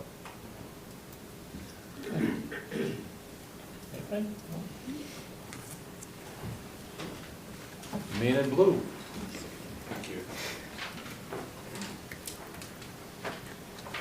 By the way, I have to say, they pulled off a hell of a plan today. Get everybody around town with, would you say, 3,000 cops in town to Yes, sir. walk? So, nice job. Thank you. Hopefully tomorrow will go just as well for the funeral. Same question. TJ Lynch, Chief of Police. Thank you. Gotcha. Yeah, I've been with the, I've been with the department for 30 years. I've been your chief of police for 9.5.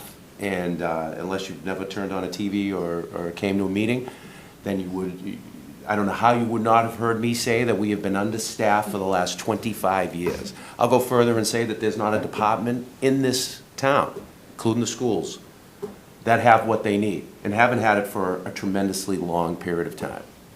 And that's just the truth. Because we lost 2 officers beginning of last fiscal year, bringing us to 56. The last time that we were at, we were at 54 2 years prior to that, and the time before that was the year 2000. So in the year 2000, we were budgeted for 54. I correct myself. We never got to 54. We got to 50. And then we dropped all the way to 38. And in 2016, when I became chief, we were at 46. So we're only 2 more than what we were budgeted for 26 years ago. So you're going to ask about the stats. So Franklin Commons, the Westerly, Station 117, and Union Place. None of them were there in the year 2000. Neither was Magnolia Heights, the Enclave, Benchmark Senior Living, or Eaton Place. I'm just giving you the perspective. Are we short-staffed? Yes. It's, how do I phrase this? It's, for Chief Allen, it's very obvious when he can't go. How many instances do you have, and I'm sure you don't count it, but where you don't have anybody to go to a call? I mean, it does happen. We use mutual aid just the same as the fire department does, where if we were straight out and it was not if it's not a priority 1 call, unlike most of his calls are either fire-related or an ambulance, a medical, if somebody is looking for a VIN check, well, they're going to wait until we can basically clear people up and go to it. But if you had another call that mandated a response, then yes, we would end up having to call our partners in Bellingham, Medway, Norfolk, or Rentham to basically come in and respond to those calls. Days it's more in the overnight than anything else, because we staff pretty heavily on up until 2 o'clock in the morning. Throughout the day, you have a lot of administrative staff, detective personnel, etc. The SROs are on during the days. It's the overnight that doesn't have any of the extras. We don't have any detectives. We don't have any of the SROs. There's no administrative personnel. So it's just those in the patrol division. And so covering the least we can go to is 3 and a sergeant. That's what you could have basically in town for your police department. 3 patrolmen and a sergeant. That's the minimum. And we're 27 square miles? Yep. How many miles of streets? Brutus? Brutus. Street miles in town. 220. Thank you. 220 miles of streets, 27 square miles, and I'm guessing that it's at night when you're the sergeant in 3? Yes, and the station's closed from 2 a.m. to 6 o'clock in the morning. You can't get in. You have to ring a bell. You get the MEC dispatch, and then they would call somebody in off the road. Which I'm happy to say is not like Rentham, that's 24/7. Because their staffing levels are that low as well. Questions, guys? Can I just summarize? Because I think the purpose of this was, people get concerned about new growth because it is a tax on water and sewer, not true. But it's also a tax on fire and police, true. But we need new growth in order to grow our tax base because costs are raising at a higher than 2.5%. So you need that. And if you don't have the new growth, then you have costs growing and you have even more cuts that will grow bigger deficits on potentially fire and police. So it's a cost benefit of this new growth is that you really kind of have to just unfortunately deal with further taxing departments that are needed. But I think that complaint about being further taxing tax departments is true. But it's a necessary evil if you don't want to look at other options besides new growth for increasing your tax base. Yeah, well said. Really, really good.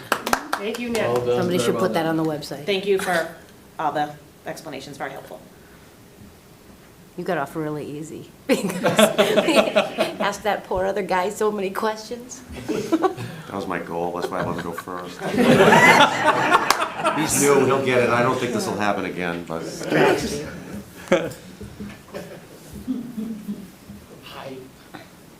I don't know what to say. So how many more officers do you need?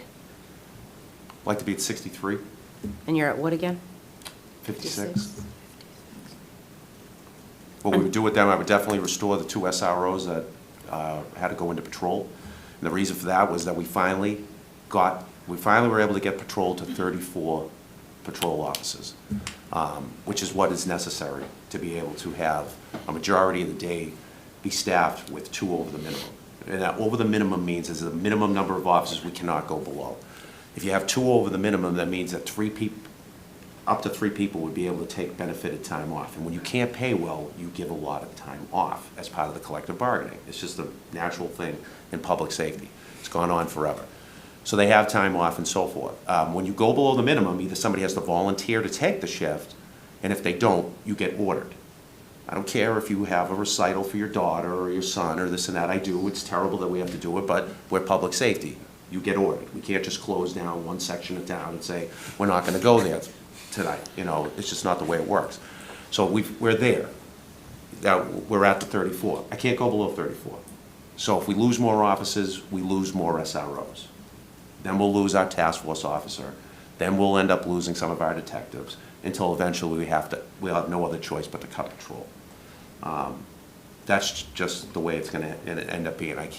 The call for service volume is at a level that it precludes us from cutting anything until it's absolutely necessary from the patrol division.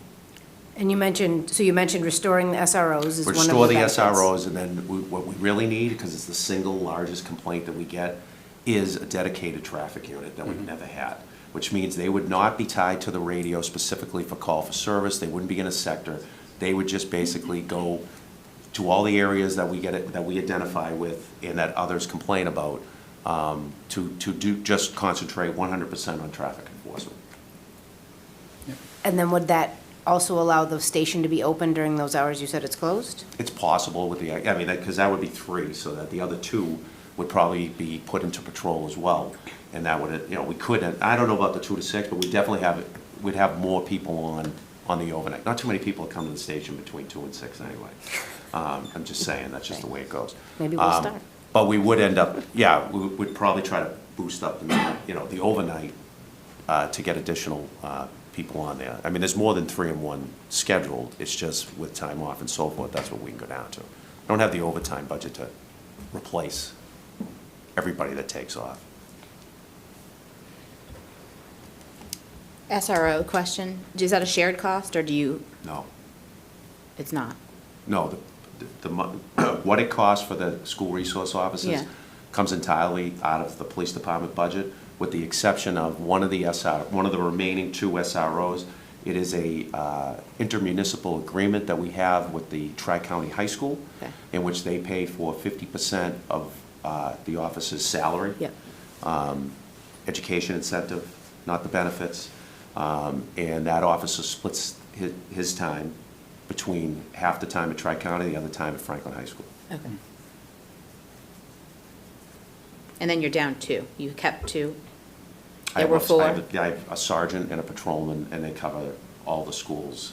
Amanda Ayer and David Gove had to rotate back into the patrol division because we lost the 2 positions. Oh, so you have a sergeant as an SRO? Yeah, I mean, we're leaving them in there because we do have a sergeant, yeah, we've always had a sergeant, runs the unit. Thanks. Well, I haven't moved anybody yet because I'm hoping to get them back. You mentioned traffic, just a question on how it works. When, say, trees and paving activities are going on, you have somebody stationed at that location. But how is that getting, like, is that, It's a private paid detail. but it's still coming, it's taking a person off of your, No, they're off duty. okay, so that's like a totally separate. That's a completely 100% separate thing. They're not responding to calls for service or anything like that. They have to be in an off-duty status to accept that extra duty assignment. It's kind of like overtime, but it's not. It's similar, but it's a private, thing with the utility companies or with the construction company that's doing the work. They pay the rate that the officers receive for being there, and then a 10% fee goes to the town. So for every detail officer that's out there, that's extra duty on top. They're all working their 40 hours. When you see an officer out there directing traffic around a construction site or something like that, that is not part of their 4 on, 4 off, 10-hour shift. It's not part of their 40 hours. That's extra. So when you see police officers aren't getting paid $160,000, $170,000 a year. That's not what they're making for salary plus education and this and that. That's more like around 80, 90, depending on how many years of service they have. All that extra is the overtime that they work and the paid details that they do. Cool, thank you. Anybody else? Thank you, sir. All right, very welcome. Thank you. I have one question I didn't, not you, no. You go. For Mr. Jagir.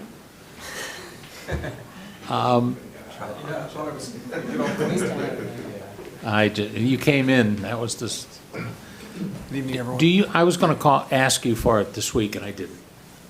Do you have pupil numbers from major apartment complexes? We used, when we did our reorganization, some of the numbers that we received from the building department, we did use to look at forecasting. So you may recall we had a demographic study by McKibben and Associates that presented on what we would expect for families in town moving in and housing and how we would be educating school-age children. In addition to that, it was looking at what we knew at the time that were permitted future developments as part of it. And that's when we used a company called Kessel Booz, who KBA and their firm had helped us. They were the other partner that we had at looking at the planning. So they considered that when we looked at our functional capacity at each of our schools and our current enrollment. And that's what helped drive how we assigned and enrolled children in different schools. So we went to one middle, so that was a very easy assignment, everyone there. But when we looked at the elementary, we originally had 5, and then we moved to basically 4 on 2 sites, right? So we had to figure out where does that line fit? So what does each school, so when we think about the former Remington Jefferson School on Washington Street, how many students could we functionally fit there? And the same thing on Lincoln Street where Annie Sullivan was and Helen Keller. So that was part of our work. So just to throw a few pieces of data at you, I figured you might want to know. So Lincoln Street has approximately a functional capacity of about 1,200, and we're currently at 1,050. Washington, approximately 1,100, and we're at approximately 850. And Franklin Middle School, 1,200 is approximate, and we're a little over 1,000. And at the high school, we have had 1,800 there, I think 1,750. I was trying to do this as quick as possible, but 1,750 is ringing in my head right now. And we are at 1,480 currently. So we have capacity built in when we did this. We wouldn't have been able to make a decision if we ran right up against the line because we needed to have some buffer in order to continue to make a solid plan that we could sustain in the future. So I guess my real question is, I know we have the capacity, but how many, for instance, I had a Sarah or her number from, she's been gone, 3 years now? More. And she, at one of our meetings, said there were 33 students out of the Westerly, now whatever, the Hampton or whatever.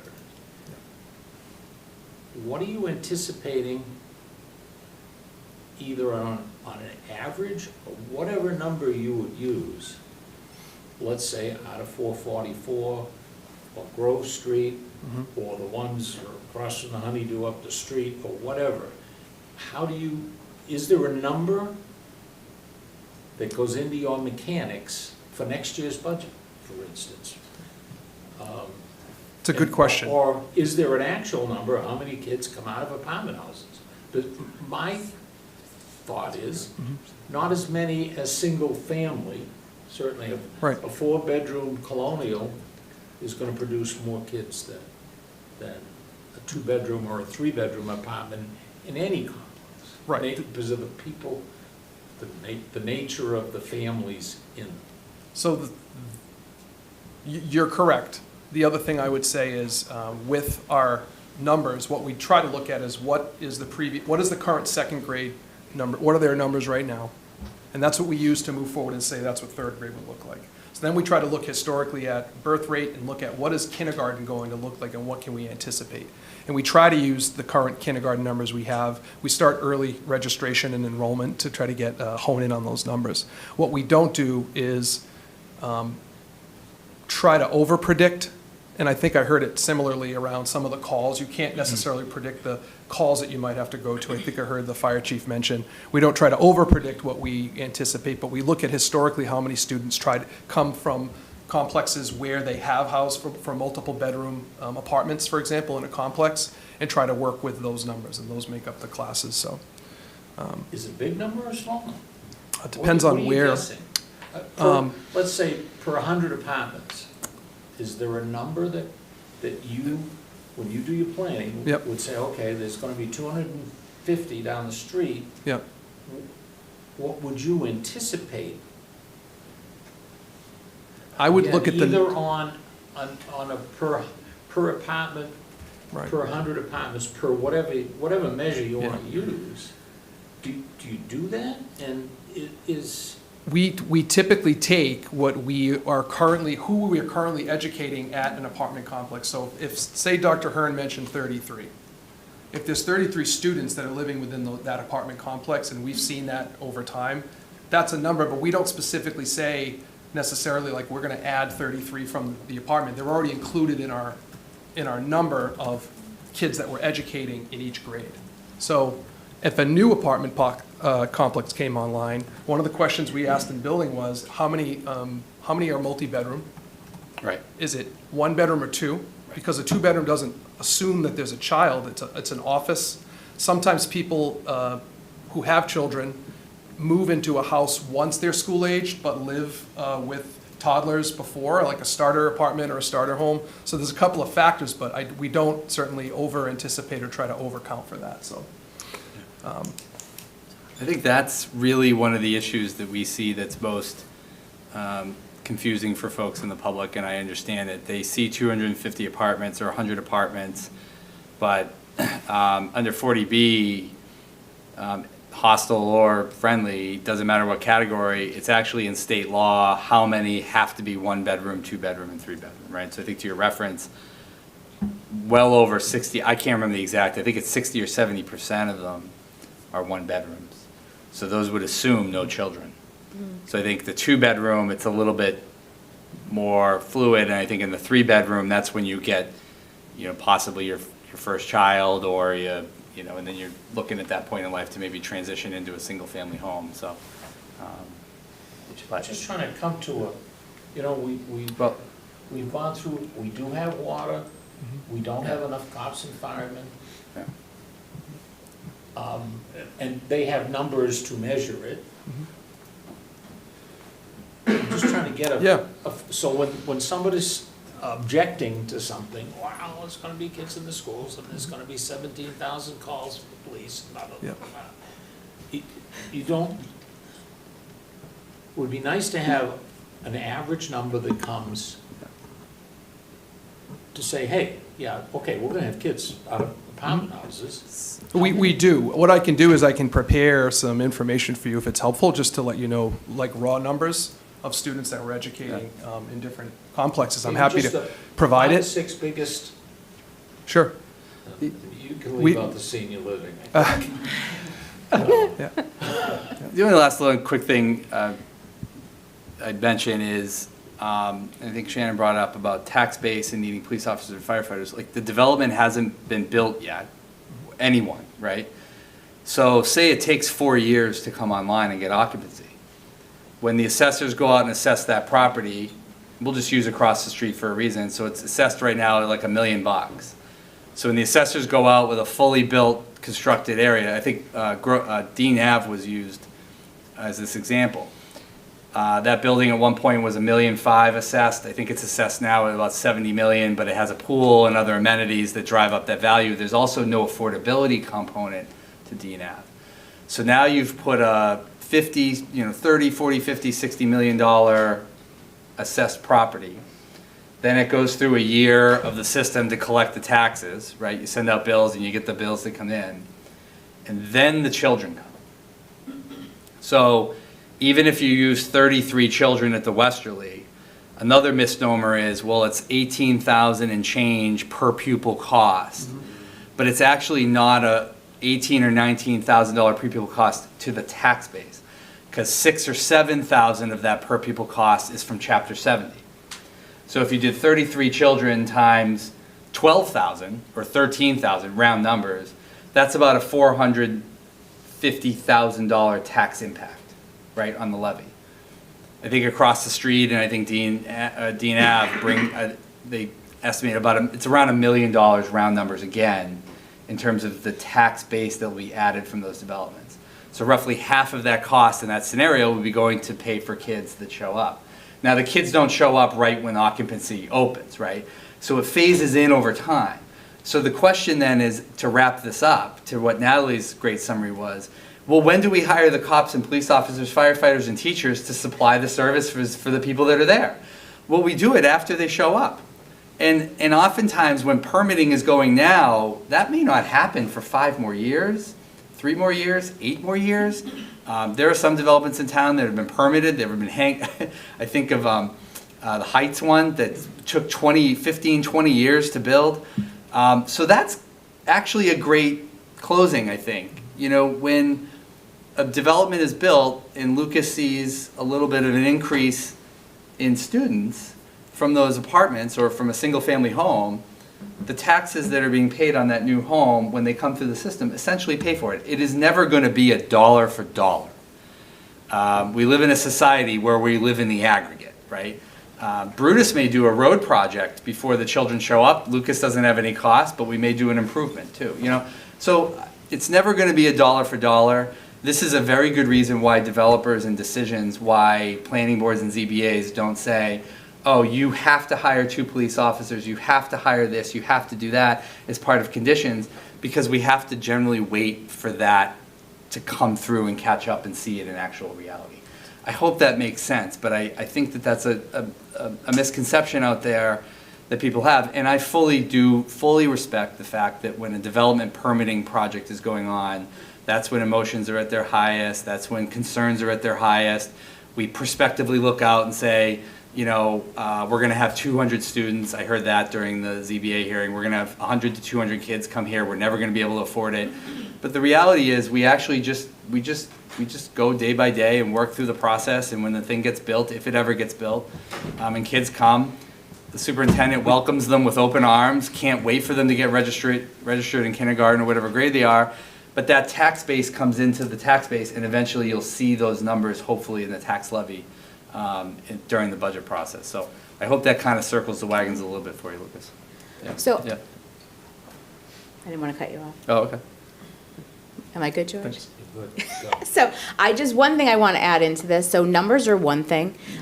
So everyone knows that I work in education, but I also think you have to look at the demographics of the kids that are moving in, right? So we have to look at the needs. We have to look at what that looks like when they come in. So 33 kids might not seem like a lot, but it is impactful when you're looking at services that those students then require, because the socio-demographics of our population moving into apartment complexes looks a lot different than our single-family homes. And not to minimize the needs of police and fire, because I absolutely agree that there's needs there, but your calls look the same regardless of who's on the other end. and the schools don't. So I just think that numbers are a story and a starting point for that narrative, but I think the narrative looks a lot different when we're talking about schools and kids. And I will also say that, because I'm on a roll, that just because it's a 2-bedroom doesn't mean there's only one child in that apartment, right? I agree. Right. So I think we have to be very cautious of that too when we're looking at, well, it's 200 units, so if 100 of them are 2 bedrooms, potentially we would have 100 kids max. That is not the situation that we see in these apartment complexes. So I just wanted to kind of clarify that, because again, I understand everyone is looking for more resources, and I see why.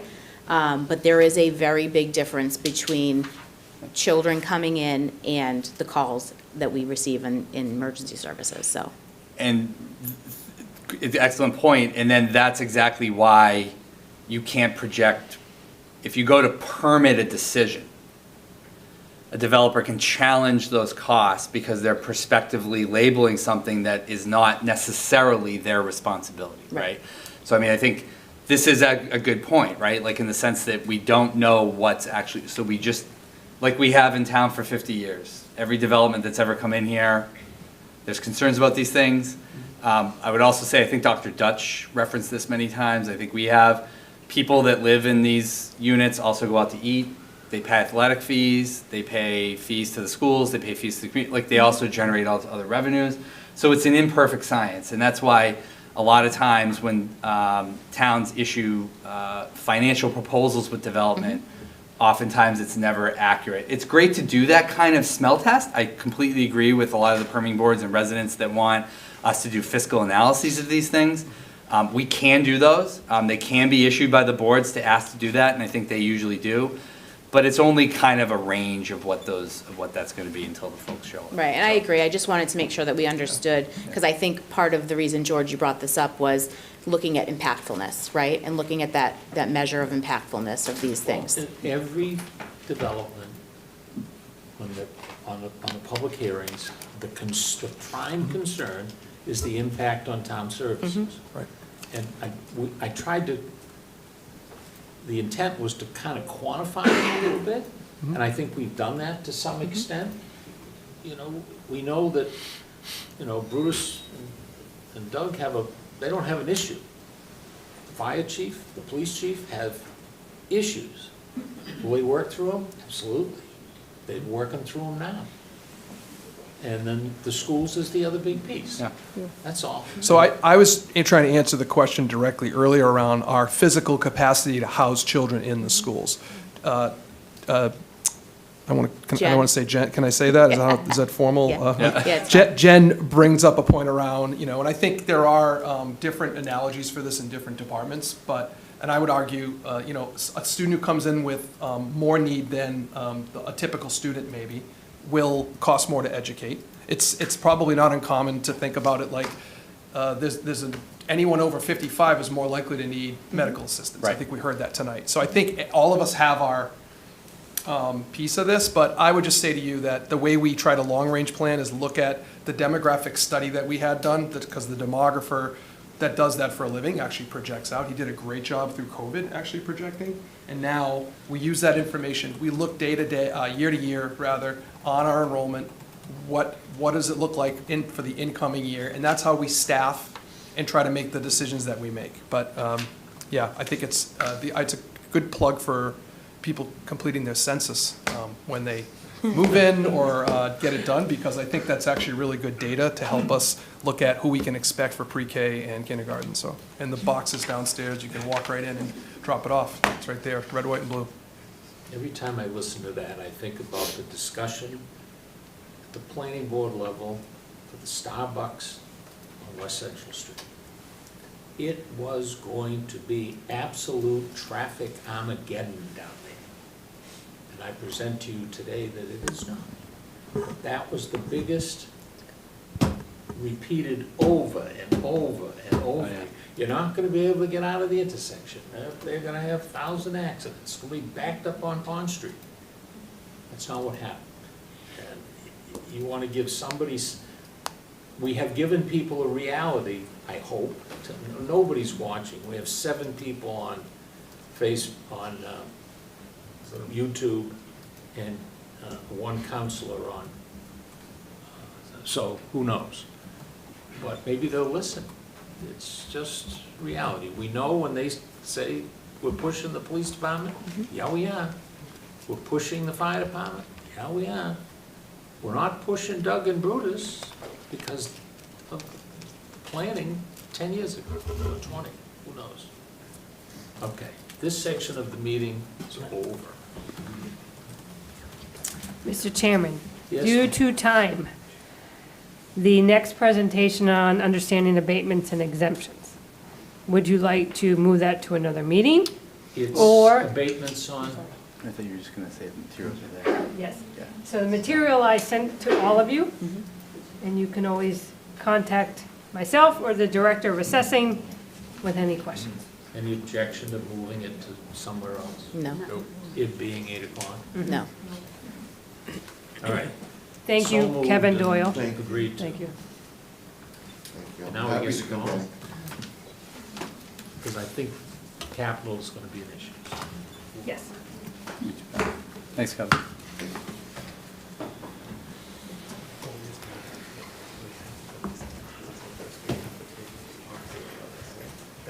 Who's doing capital? Kerry, Jamie? Evan, We all are. Devin's doing it. Somebody's ready. short, So, Yep. quick intro, short presentation, just to get to the tiers. I hope everybody had a chance to look and skim through the capital book. And what we're looking for tonight are your recommendations or not on the enterprise funds, the stabilization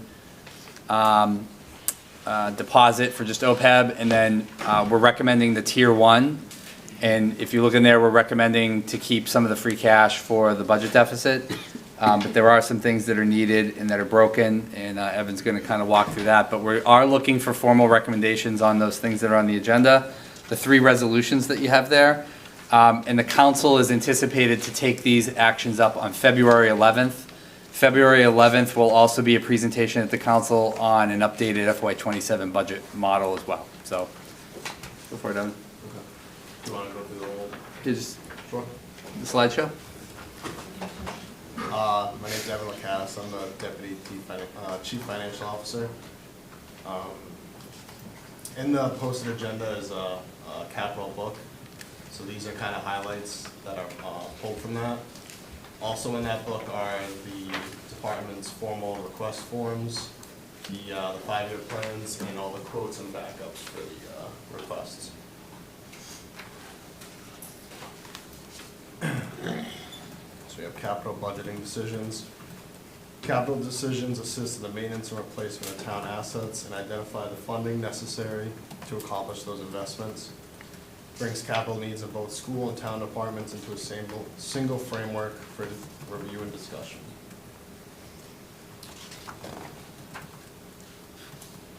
So what makes up a capital improvement program? 5-year plan, updated annually.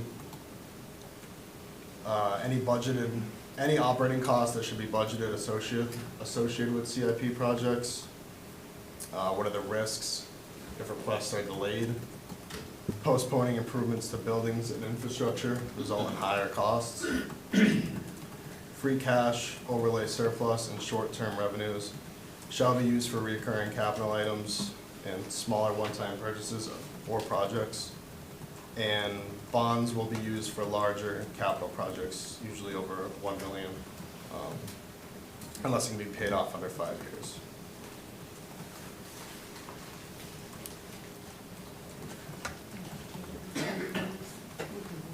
Sure, that's fine. So we provide here a definition of capital projects, but it's really for more informational. This is very important, this slide, to make sure everybody understands what free cash is. So free cash, all in all, is pretty much your revenues that come in over your projections, your expenses that come in under budget. Same principle goes for retained earnings, but those are for enterprise funds, and those certified retained earnings can also be used for that specific enterprise fund. And just to make sure you know, all of our finance department, Linda Darling, who's also here in the audience, is our comptroller, and this is a very big piece of her role. And this is something that she needs to submit to the Department of Revenue by June 30th. Can I just ask a clarifying question? So when you say enterprise funds, those are any services we charge for fee? Yes. So those go in an enterprise fund and they're accounted separately than Yes. the rest of the tax base, which is the property taxes, meals tax, et cetera, right? Correct, so that's water, Yes. sewer, solid waste or trash, Mhm. and stormwater. Okay, just wanted to make sure. Stormwater was a everybody new had one we implemented just over a year ago. that. And so free cash is defined as basically the net, whatever's left at the end of the day. You know, you said it's overage of expected revenues and savings on expected OpEx, so it's basically just the net profit at the end of the day. Okay. And in your packets, or what I provided in the agenda, we provided the reports showing each individual department, and also, so we have a detail for you to see all of that as well. Sorry, that was my job. Is that, I'm sorry, is that is that this one? Mhm. Yeah. And is that the returns? The returns? So that's the department's returning. That one you just handed up, that's the department's. Right, so, but the line item of returns is the money, the extra money that's going to the free cash, is that what that means? Oh, okay. Yes. Yep. This slide here just shows our history of free cash and retained earnings over 20 years. So it's just information. Our fiscal policies, this finance committee, not all of you were members at the time, but we look at this every year. So this is what was approved and voted on last year.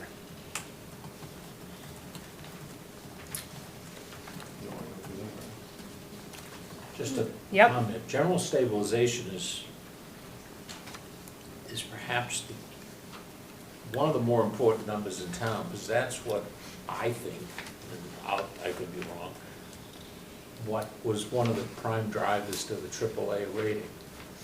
The general and the budget, you're correct. The general Two of is like during a Dust Bowl. But it also shows to bond rating agencies that you're being diligent and making sure you have proper reserves. That's correct. Thank you. And you can find those balances, we put those in that capital book, so you can see all the balances of those accounts.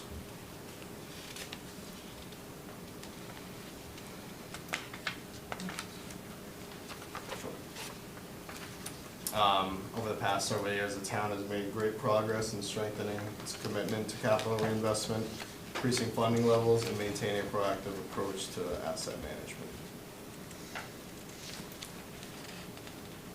The capital report is designed as a planning tool, bringing together capital needs identified by both school and town departments. Inclusion of a project or piece of equipment in this plan does not constitute funding approval. Rather, the plan serves as a snapshot of the current departmental priorities and cost estimates. This is just a very quick timeline that I put together, pretty much showing, we have to certify free cash. Once that gets certified, then Evan went and reached out to all the department heads, and then they have a timeline when they need to submit their requests, and then Jamie and I and Evan and Linda review all these requests, and then we put this all together for the Finance Committee in January, and then we'll also propose it to the Town Council. Can I ask a Yes. question that feels stupid in my brain, but, so are you kind of saying that capital requests can only come if we have free cash? That's correct. That's correct. So and we have free cash for a variety of reasons. We just didn't hire personnel, we didn't spend Yes. whatever we're gonna spend. But if we nailed our budgets one year, Yep. if for some reason we had almost no, we would have no capital, we'd have no free cash for capital expenditures. essentially? Free cash is the only source of Free cash revenue is that the we have for only- capital stuff, Okay. other than grants that we may apply for sure. But Okay. we don't, example, the ladder truck, almost $2 million was not free cash. No, that was a borrowing. It was yeah. borrowing, so there is a, Well, there is There's an another avenue. opportunity. my bad. If things are over $1 million, $2 million, $3 million, you're into a different set of state rules as well. Okay. Just so we know. That's the Just to highlight bond. on that too, there's been items we've talked about in the past that were like, like, these are always in capital, and what if that happened? Yeah. It's like safety equipment for our police. Correct. It is, Yes. required curriculum for our schools, like, there's things that are there every year that are like, these should be It's OpEx, scary, but they, right? yeah. That they there could be rely. a day someday where they're not funded. Correct. Correct. Okay. The converse of that was also true though, right? Like we had certain budget items where we could see very clearly like what we had budgeted didn't match last year's expenditures in any way. It was like we budgeted well less than was likely to come in this year. And I think I had asked a question about it in a previous meeting, but like that's what generates this. Yeah. Right? We sort of hold some of our budgeting to this number that like we know isn't the number, which then generates. It's a hell of a free guess. cash. Yeah. Yeah. So it's kind of like an odd Yeah. shell game of like get it wrong on purpose so you have some free Yeah, cash. I get it. It's, yeah, okay, Interesting. yeah. Describe it as a shell. Can I ask one more question? And Yes. you might get there, I don't know if you're getting to the Yes. calculation of the free cash, because I'm just flipping through the pages. Yep. Because I'm seeing that, I'm trying to get to the 4.5. And like, it looks like on the expense side, it was savings of 1.97. And on the revenue side, it was excess of 1.4, and that doesn't add up. Yeah, that came to, what, 3.4? Yes. Yes. Okay, so the free cash is a little more complicated than that. It's a formula that DOI uses. They take like our fund balance, then they take the revenues, they take the deferred revenues, back-end stuff, anything that might be in deficit for like grants that we didn't get the money for yet, but we get reimbursed. If we don't get it by a certain time period, they take money away from us, because if we never get that grant money, they need to make sure that we're gonna have funds for that. Then it also takes into account anything that we give back, as far as excess revenue that we get that we didn't think we were gonna get, other funds. So it's a little more complicated. I can forward you, if you want, DOR's calculation, how they come up with that, if that would be Yeah, helpful. maybe, or maybe if like you could, and I don't know how hard this is, like put in the buckets, like here's how much we got from excess revenues, which I love this schedule, so thank you. Which, Isn't it? Like- which It is in that there, is right? what, yeah, there is and an then it's like, excess so I've got- revenue. So I got the 3.4, perfect, and I Right. love the detail on the 3.4. So I'd love to know like, yeah, what's Yeah, I the- can send you their Okay. sheet, how they calculate it, Perfect, okay. and it's a combination of. Yeah, and if it has how we actually got 4 or 5, Yes, perfect. yep, I can send awesome. that. Okay, thank you, and You're I think welcome. I've asked for this before, which is just so, it's so nice. seeing Yes, where you we're have. like- Yes, Yeah, and this we is great. continue to do that for you now. Yeah, it's fantastic. So in these slides now, what we're doing here is kind of going through what was provided in the book as well as the resolutions. So this is the actual, based on our policies. And as you can see, this year, we're funding the OPEB trust only. Pausing for any Only, comment. only as Yeah. opposed to what? As opposed to funding all of these stabilization funds as per the policy. Oh, okay. Because we're hit on the other things. The other things check mark green, so we don't need to fund them. No. Based on the policy, no. No. Okay. Based on requests, this is what we're proposing, so that the departments, Can have the funds they need. correct. Okay. Got it. So we don't have Go ahead, you access can, to let- contribute to all these stabilization funds, basically. Excess over the excess. Excess over the excess. I'm just saying, we have a resolution to fund OPEB, right? But I'm not funding these other stabilizations because I want to use those funds for the tier 1 requests that the departments have. Okay, so out of the bucket of free money, Free cash. Free It's cash. not money, it's not cash and it's not free. okay, out of the bucket of bonus Available funds, Yeah. the proposal is, it really can't. 451,000. 451,000 for Which is 10% of free cash. this fund, Right. so that the rest of the bucket can go to these other things in this package. Correct. Thank you. You're welcome. I'm sorry. No, don't be sorry. If I'm- Good question. So this slide, and I know it's hard to see, so the resolution might be better to see for you, sitting there, because you Okay. can't see the screen. which These are resolution? this is the tier one request. 05? No. 04? I believe it's 04. Okay. 04. I'm sorry, I didn't bring my agenda. That's okay, you're doing great. Thanks. So these are the tier one requests. This is where you need to ask these department heads questions. They would never ask for anything. Before we get to that, do we have an updated forecast of what the projected deficit's going to be, just so when we're kind of figuring That's a out good what question. these Yes. numbers are, like what we would have to fill Mm-hmm. Yeah. after all of these decisions are made? So we're wrapping up our department head budget meetings for next year. We're wrapping those up next week. Early February, we should have state aid numbers to factor into that. And then also getting better estimates on healthcare costs. So I think the original 5-year forecast we had showed a $1.5 million deficit. Right now, you could probably say it would be between 2 and 3. For this fiscal year. 27, For yep. 27. 27. 27. Yeah. Starting in July 1st. Yep, Right. okay, yep. We will have better numbers at the February 11th town council meeting. But just for this purpose tonight, which is a great question, that's what it is. Gotcha, and just, I guess, before we get to the questions Mm-hmm. for everybody else, one quick question, the OPEB policy. At 10%, I'm guessing that was put in probably for simplicity's sake, but I'm kind of wondering if that policy wouldn't be better served as like some sort of function of the actuarial estimate of what that liability is, because we could fund that every year at 10%, and if it's $450,000 every single year, you could still be well underfunded of whatever the present value of that. I'm going to answer that simply, and Jamie, of course, you can chime in. So our actuarial is currently working on that as we speak, and we'll present that probably the end of March. Okay. Okay, so the way we're going, we are not going to be fully funded.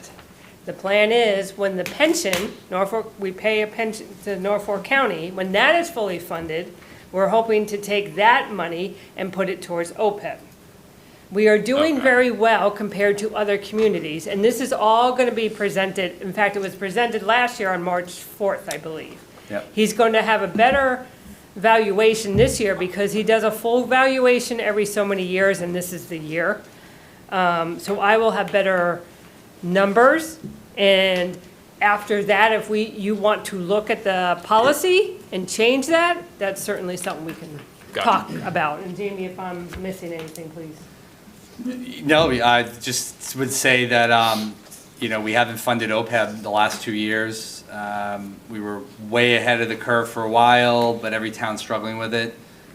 We're still in the top 10% of towns statewide, but when we're preparing for borrowing, either for the water tank projects in the next couple of years, but more so the police station or Remington Jefferson, or the Horace Mann roof, when we go out to borrow, we really need to have the AAA bond rating, and we really want to start showing commitments to that again, so that bond rating agencies say, okay, we understand there was a bit of a blip here for a couple of years, the override, and try to put our best feet forward. And it just for layman's terms, it's a rainy day fund for employee health care and benefits for the long term, so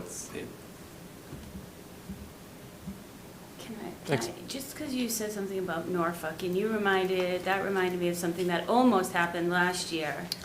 time report. Yeah, it was like some crazy, Yep. yes, we're talking like $7 million number or something Yeah. that we were gonna be hammered with. Because that's still floating out there, right? Well, yes, it is definitely still floating out there to fully fund the pension system. the law is what the law is. The county, though, made a good decision to try to defray some of that. So I think we're expecting like an 8% increase this year. The number that we already had in the budget model earlier last year was not the final number, but it was a pretty accurate number. So I don't expect that to go up in this year's budget or being a contributing factor to increasing the deficit that we saw back in August. Okay, Yep. thanks. And that's the pension system, just so that everybody, the Yeah. Norfolk County pension system. Just so I understand this chart, Yes, the one that you have up here, yes. the numbers being, or the items being requested here are not on the budget that the, let's say, fire put in? These are not in their operating budget. Okay, so they don't have the money in their operating budget to do any of these things? That is correct, and that's These a good are question. afterwards, Yeah. looks like we have a bucket of money, can we maybe dip in? Okay, and then the amount and total, what's the difference between those? There's a, oh, Yep. your chart doesn't have that, mine does. No, it does, because By what I do is, the total is for that department. Some of them have, like, school only has one item, things that add into that amount. because I have to total up. It's a gross up, got it. Okay, thank you. You want? Are we asking specific questions now, too? Of course, you Okay. can. Carrie, sorry. No, So, that's why. Tim presented last time, and we had talked about the replacement chart, like the schedule of replacements, so that we weren't seeing that big hit when we needed to buy Chromebooks or whatnot. So when we talk about extra cash, nice to haves, right, because these are funds that are extra that we're using. I thought that he talked about, and I don't know, oh, hi, Tim. I thought you talked about having a replacement schedule embedded. Didn't we talk about that last time? And I could be mistaken. Tim Raposa, Director of Technology for the Town and Schools. So what we had discussed was the option of putting things into regular budget. But what that does is that explodes your regular annual budget. I was asking for a stabilization fund similar to the ones that we're not funding this year. Yeah, so I good don't thing wanna we be on didn't give that it to you. list. Yeah. Enough list. The naughty list. Yeah. So I think that's what those So two none of the work. replacements, so none of the replacements that you identify on the schedule of replacements is in your Regular budget? No. Everything comes out of capital? So Yes. if there was no extra money, we would have no Chromebooks? Correct. No new Chromebooks, sorry. I Right, don't want and to you, in the cause detail hysteria. on the technology capital, you'll see that. Yeah, it's okay. Chromebooks, laptops for replacement. Okay, and then the other one I just have a question on is the extended support for virtual environment. Can you just elaborate a little bit of what that is? Yep, so we have the virtual environment, which I had described pretty Yep. in depth, but basically it's everything that runs everything behind the scenes. We have two stacks of hardware, one here in this building, one Mhm. over at the high school, that replicate back and forth to each other. Right. They mirror each other So so if one that goes they down- act as backups Yep. to each other. That hardware is currently in its 6th year. Yep. We were able to find a company that would give us support for an additional 2 years. And I wouldn't do this if it wasn't in great working shape. I mean, even though it's 6 years old, it's still working great. So why, go down that road of replacing it if we can extend the coverage? We have to have coverage on it. So that's what this is? That's not an option. So this is extending that for another 2 years, so we don't have to replace them this Okay. year, which will be, at least 10 times, probably more than that 50,000. Yep, for perfect. the 2 Thank years you. coverage. We were talking about, last year's format was very different. This one is, at least in Lauren's mind and perhaps mine, a little less clear. Well, it's a little more summary, right? I feel like last year we had a So little bit more detail behind every line The item. capital book Has the detail? The detail. Okay, okay. So that was sent to all of you on Friday. Gotcha, okay. I would also just mention, Streamlined. last year, we had, the budget deficit this year is making this a little bit more fluid, right? Because we're looking for, thoughts from all of you, the council, the school committee, the finance committee. Like, we can't use all the capital free cash and then have a $3 million or $2 million deficit in 5 months and everybody says, what are we gonna do? Are we gonna make more cuts? My list of memo that I put out in August is not a bluff. It's real. The next level of cuts are going to be extraordinarily noticeable, very deep, extremely painful, depressing, and very impactful to every single department here. So I think we're trying to be judicious by saying, look, some stuff's broken. We know the sprinklers and stuff, but what, I think I get my point across. Yeah. So to hop on that, so when we get at okay, we're not funding except for OPEB, your recommendation is to fund only the tier ones, the 1.8, which Yep. would leave us with the 2.25 to be used potentially to fix, so tier 2 is good for us to look at, and tier 3, Yep. because obviously they're still important, but especially tier 2, but you're not recommending that they happen at all, At least as of now. as of now. This stuff, we can start the work, like on the senior center sprinklers, fix the gas pumps, order the cruisers, get the fire safety protection gear. As all of you know that have been on the board, some of this is still delayed. I think the cruisers are still on a year backlog. I think some of the other fires, 18 months? Better. It's better? Okay, 6 months? Yeah. So, I think we're trying to, the special ed van, whatever. I think tier 2 is, okay, let's see where the budget deficits are. Let's see if there's any healthcare deficiencies from our self-insured that we're leaving. Is there anything else coming up? Because, what else could happen? I say that facetiously because it seems like every day things are changing all over the place. Also, we're making a big campaign this year. We talked about already with the Perfect Storm Report with UGA. We're starting that launch in 2 weeks. The governor's going to make her announcement on local aid. I hope that there's going to be a big down payment. That may offset the budget deficit too, right? So as we go through it, but I think when we get to June and we still have free cash left over, we'd want to come back and start doing some of the tier 2 projects. But the finance committee could also say, we really need the tier 2 projects and we need them now. And or the school committee or the school department or the other staff, anybody can say we should spend that money now. I'm not saying no. I just want to make sure people know where the 4 corners of the puzzle are and the lay of the land moving forward. So if everybody on the FinCom wants to recommend one project in tier 2, you could recommend a project in tier 3. You could go anywhere, but I think at a bare minimum, we're looking at least tier 1. I hope that's, is that? Very does that clear, answer your yes. question? And just so you understand, so we did a capital book for the first time this year. And obviously, I would love feedback and whatnot, and we'll tweak it and do what you want. So the slide presentation on capital was just to kind of summarize that. All of your detail on what these departments want and their details of each item are in that capital book. Yep, I'm looking at it now. Okay, Yep. so I didn't print that out because it's 60 pages. Yes, yeah. Yep. So Yeah. that's what, yes.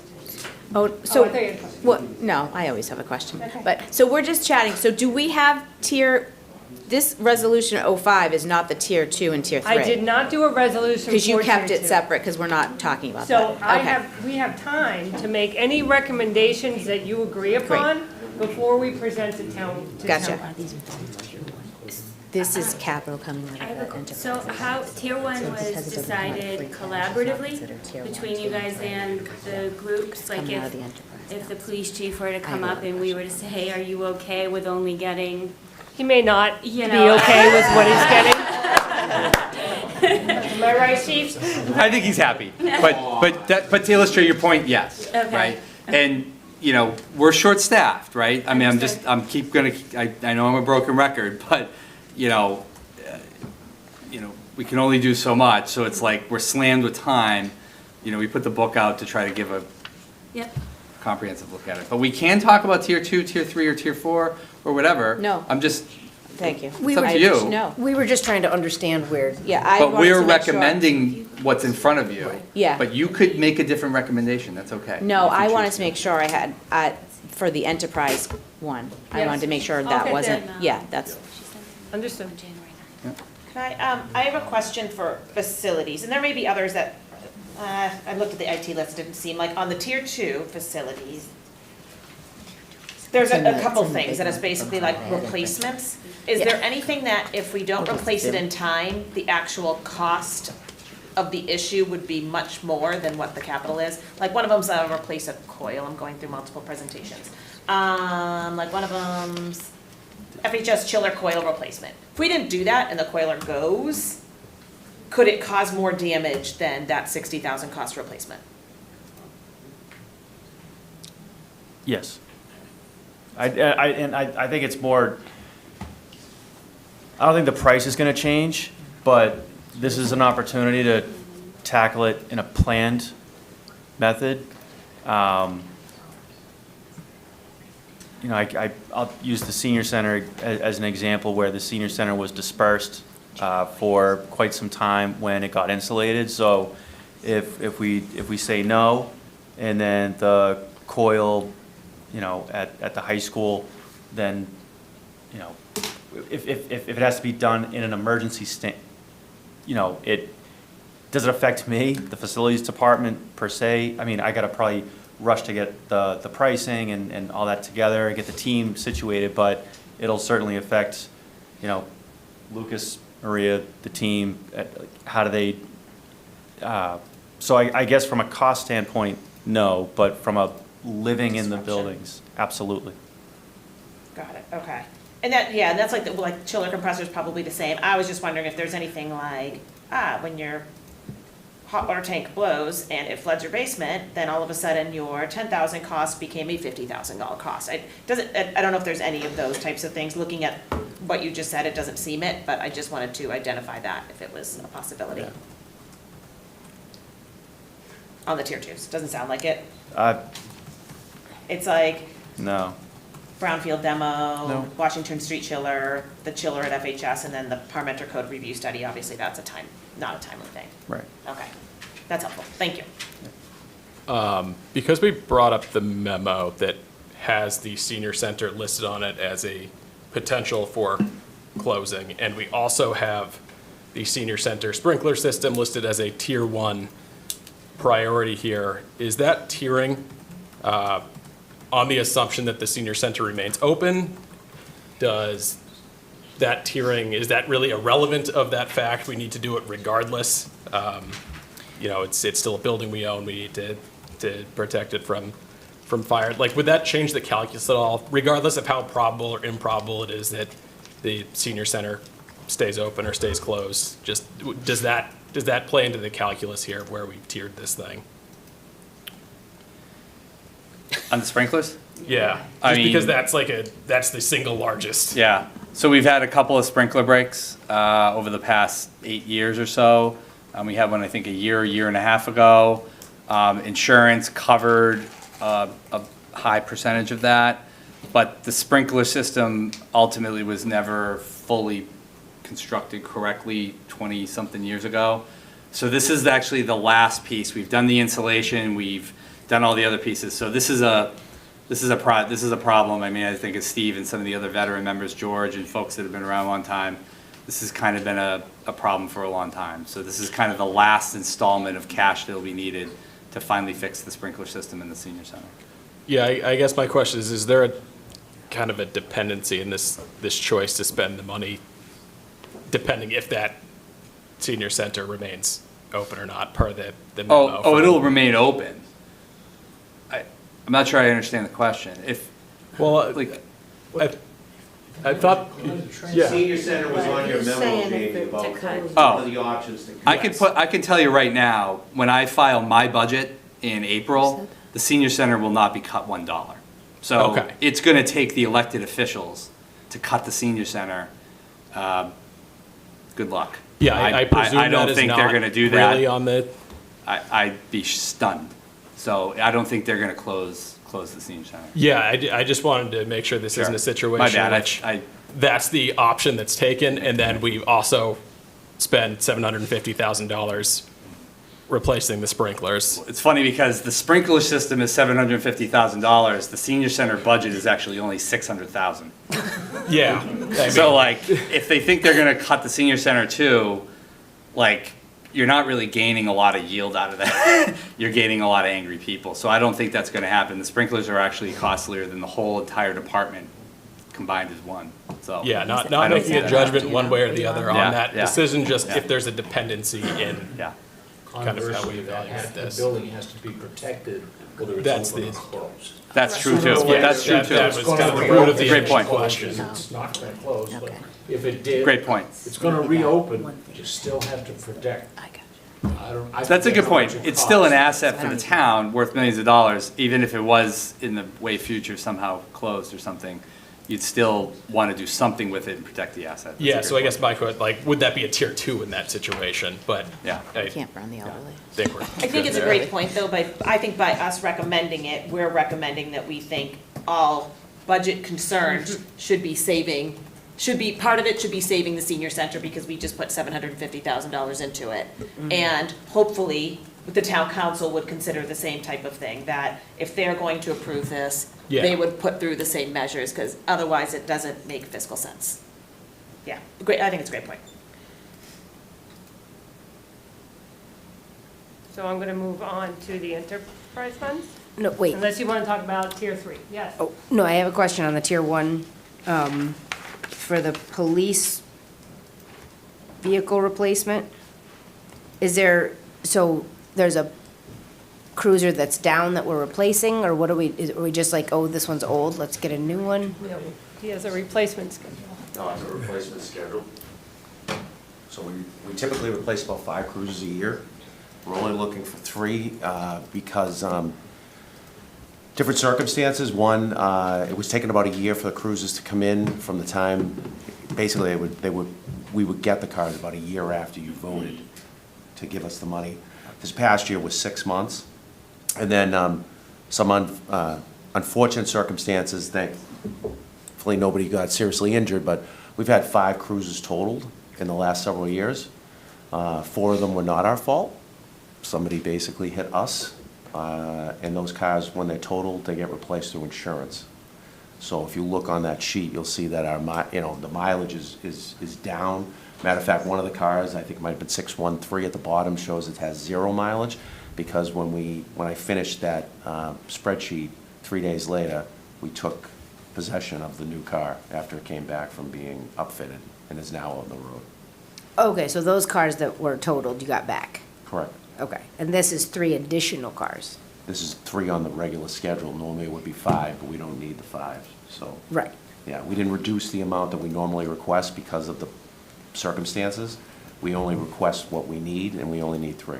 Right, so I guess it says replacement, so my question is, if you have, They're For replacing easy- cars that we're gonna basically put, if you didn't give them to us, probably 3 cars would end up down at the DPW just sitting there to go to auction because they're no longer functionally available for us to use. Okay, So that- these are just a regular scheduled replacement. Okay, You'll so you see on have- the spreadsheet, there'll be 5 for next fiscal year, 5 the following year, or it could be 4, I'm not 100%, but it'll show you over the next 5 years what we're looking to rotate out of the fleet. so you have 5 cars. If you had 5 cars, 3 of them are no longer usable. You want to replace those 3, just for easy math. Sure, out of the 30-plus cars, 3 Yeah, of them yeah, need to yeah. go. Yeah. Okay, so what happens with those 3 cars? They go to But- auction. Okay, so we get some money back from that? Some money back to the general fund. But it's not, it goes back into the general fund, and just not a lot to cover, like, offset the cost of any of the other ones? No, not at all? No. I just don't know. No. Yep, understood. Hi, Jay. Hi. Uh, Those are all based off of life cycle. He's coming. Jay Stearns, Fleet Manager. So those vehicles that they get, every department is based off of a life cycle. Some vehicles have a longer life cycle, but when we have emergency response vehicles, their life cycle is shorter because of what they have to do on a daily basis in responding to emergencies. Higher RPM rates for acceleration, idle times, pump actions on fire engines. So their life cycles are shorter versus maybe an administrative vehicle that we use at Town Hall. So we have to base those off of cost. And it just makes more sense for us to keep that fleet up than to be constantly doing reactive repairs that could put officers and public in harm's way. Thank you. That was really helpful. Maybe a bit in the weeds on the replacement. I noticed of the 3 cars, 2 of them were Tahoes. One was I think a police interceptor. Can you just walk through the rationale on that? And I only asked that because I think the Tahoes on the base price were more expensive than the cars that they're replacing, which were the interceptors. No, one is replacing the lieutenant's vehicle, the operations lieutenant. So currently, he has a lot of equipment. It's basically a smaller, it's a mini version of a CP until we can get, if needed, command posts coming in from our Metrolec affiliation with our regional group. Or if he had to run an operation, basically right there. So there's a couple different radio systems and some other stuff. And the Tahoes are a bit bigger. The other one is for the K-9. Gotcha. Cool.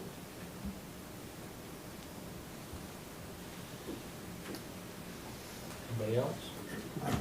Yeah, I had a question on the DPW general fund item. Yes. Thank you. If I'm reading this right. it Since looks the like- fuel pumps? Yeah, it looks like it's listed as priority 3, and it's actually like the last request on the list. So, well, okay, so they'll probably come up and explain it better than I do. So what they did was they split it out between each one. So general fund's paying a portion, enterprise funds are paying a portion as well. So that's how we did it. These are Bruce. gasoline pumps. Diesel Bruce pumps, Canarreggi, right? DPW Director. Yes. Through the chair. Yeah, we proportionally what vehicles would use that down there. That's why we're able to pay through the funds. So they split it out. So it's not all coming out of one bucket. Okay. So we put it on tier 1, so it's not paid 3/4 of it through the enterprise fund, and then say tier 1, or say it was on tier 2, we didn't vote on tier 2, we'd be missing that quarter of the overall purchase. Because the enterprise funds are, there's no vote really there, there's no different tiers, so in order to get, the fuel points are very important, so we had to put that portion of it on a tier 1. Got it. So even though it's listed as priority 3 here, because 3/4 of it is actually somewhere else, doesn't make sense to do that, and then be quarters short, like bumping this one up just because it completes something that's basically already 3/4 Yep. paid for, Yep. is that right? Yep. Got it, okay. Has already been paid for, or is part of this other? No, it's part of the Yeah. enterprise, which we'll get to, and So the enterprise one is 10,000 roughly, and this one's almost 16,000. So together? They're about the I same. thought they were all the same. It's split Split 3. between the 3. Yeah, you're right, so 10, 6, and Oh, the fourth is on, okay. That's very confusing. Thank you. Wait till you start seeing when I show you how to buy trucks or excavators. We do that too. Oh, I see that. So that's a, No, we're not approving that. we, No, that's your first item, it's tier 2. Yeah. I just have one last question. On the tier 2, you have 2 things that really aren't assets. Maybe they are, but one is the Parmenter code review study, and the other one's the traffic signal assessment. Are those mostly here because they're one-time cost in nature? They're not technically capital. They're more of a service we need, right? So they kind of stick out a little bit. You're not going to depreciate a study. Maybe you do. I don't know. They Corporate are- accounting. I mean, I know corporate accounting. Yeah, they're one-time costs, and we put the studies in tier 2 because the schools were requesting a study, DPW requested a study, and then the facilities requested the Parmenter study. And I think if you added all those up, that was almost another 400,000 roughly. Yeah. And it just felt like, given what's coming up with the budget and healthcare, like, those could wait till June, Yeah. right? They're all good things, Yeah. right? They're all things I think the public would be really happy with, but is that the most pressing priority right now? Probably, Yeah. you know, Yeah. Okay. that was the logic. Okay. And we wanted to not pick one study over another study. Yeah. So just kind of lump all the studies into one area. Yeah. I get it. what I have a happens with study. the tier 2 and tier 3 stuff? So based on the budget deficit, and this is unique, right? So in the past, we would have 2 rounds of capital. Okay, and we could still have 2 rounds of capital, but we need to first address the budget deficit. So I don't quite know, and I'll have a crystal ball, and we work on this every day. Other than the remaining free cash, I don't know unless health insurance numbers come in lower. Like, there's all these ifs, state aid, blah, blah, blah.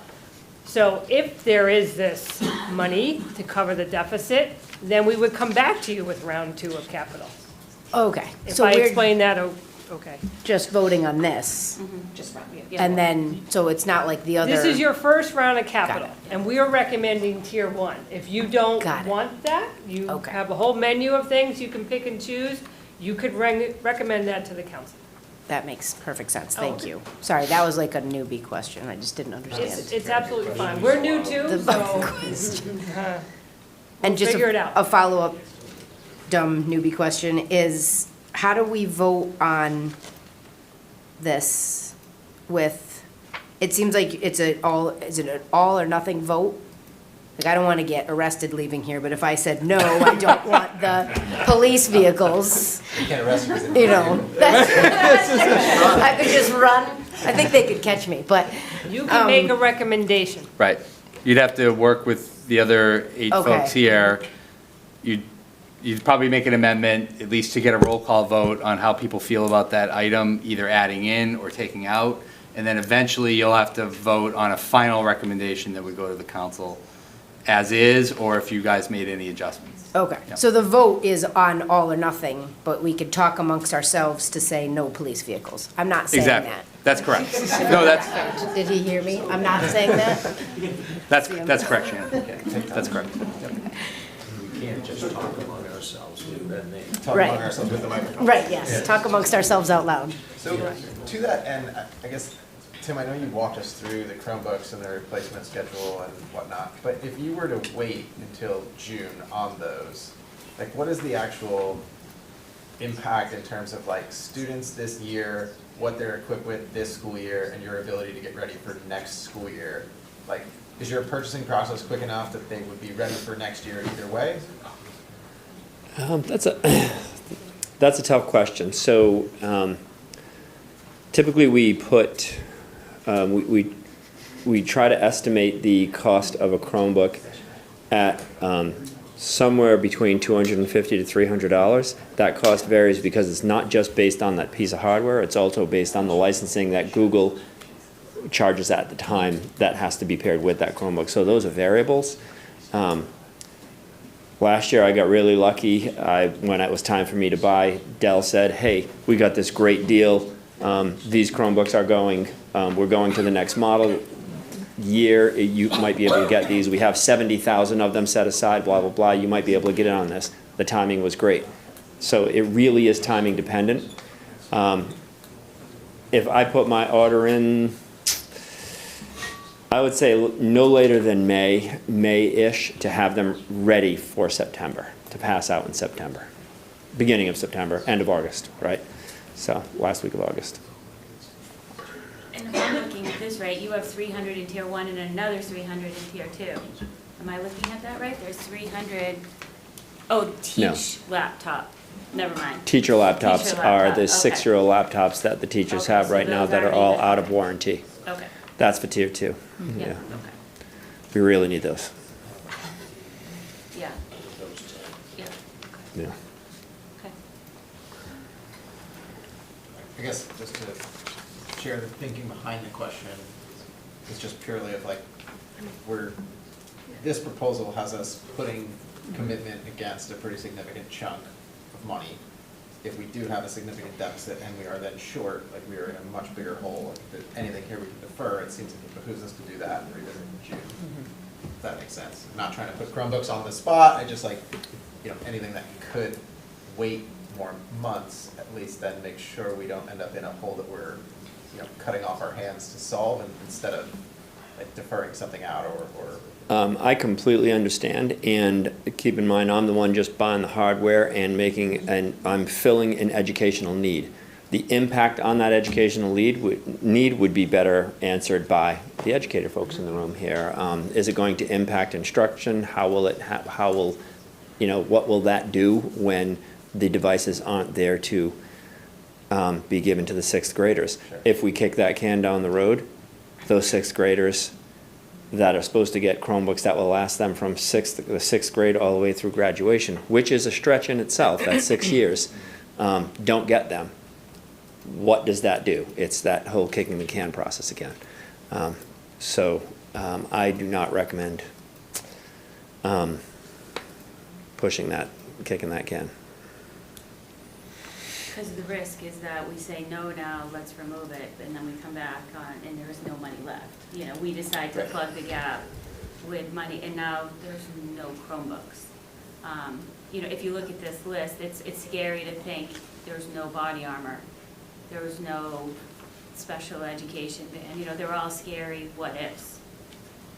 But I think the converse to that is, you get to June, there's a deficit, now you're firing people or doing something else that's even more abnormal to get back to equal for this year, let alone next year.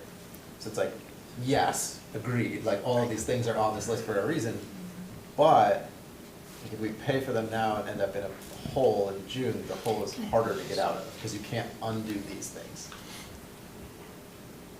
Yeah, in that scenario, the pot of money is the same. It's a terrible decision either way. That's right. One question on tier 2 item. So we have listed the new style brownfield demo and remediation for $30,000. Maybe just a little background there, because like I looked through some of the supporting appendices and saw that the cost of this project is actually a lot more. I think there was an EPA grant that's offsetting this for $500,000. Also saw that some of the potential concerns that, like, scary sounding chemicals and asbestos and lead in that building. So a couple questions. One, does that EPA grant expire at some point? Yep. And then two, does the town have liability if something goes wrong on this that wouldn't be covered by our casualty policy? So yes, yes, no. So the grant, huge kudos to our planning director who went out and sought this out on herself recently. The new style project is off of Grove Street at the top, across from the MassDOT facility. Long story short, it was a tax title property the town took 20 years ago. We have some liability, but not in the traditional sense. We spent about $750,000 over the last couple of years from federal ARPA money, a grant through Congressman Auchincloss and a few other sources to get that remediated. This money that we got for grant money, or the $30,000 request, it's not a match, but in order to get the grant, essentially the EPA likes to see that there's a local contribution. The grant has just been awarded. We don't have the money yet. That's why it's in tier 2. We're waiting for more of the grant paperwork to come through the cycle. To Ryan's point earlier, that's something we can take up in June and deal with that $30,000 then. We do have some protection over the liability of the parcel. It's not accessible right now, but it's been there for decades. It was a problem for the previous property owner. It's been a problem for the town. But we've made huge headway in the last few years on this. Like, that parcel is in far better shape and ready to do a lot of the remediation work than it's ever been in 20 years. So that's why we put it in tier 2. We felt comfortable like pushing that out a little ways. And we're grateful that Marina got the $180,000 grant from the EPA. I can't speak, this is another one of those, and I'm sorry to say it, but I have no idea what's gonna happen in DC. I mean, really, it's just, and I know it sucks, I know everybody's, oh yeah, there he says it again, but it's like another one of those, like, tomorrow they could wake up and just get rid of the EPA. So it's real. It's not even facetious anymore. So That's one of those also that doesn't have some regulatory cap timeline on it.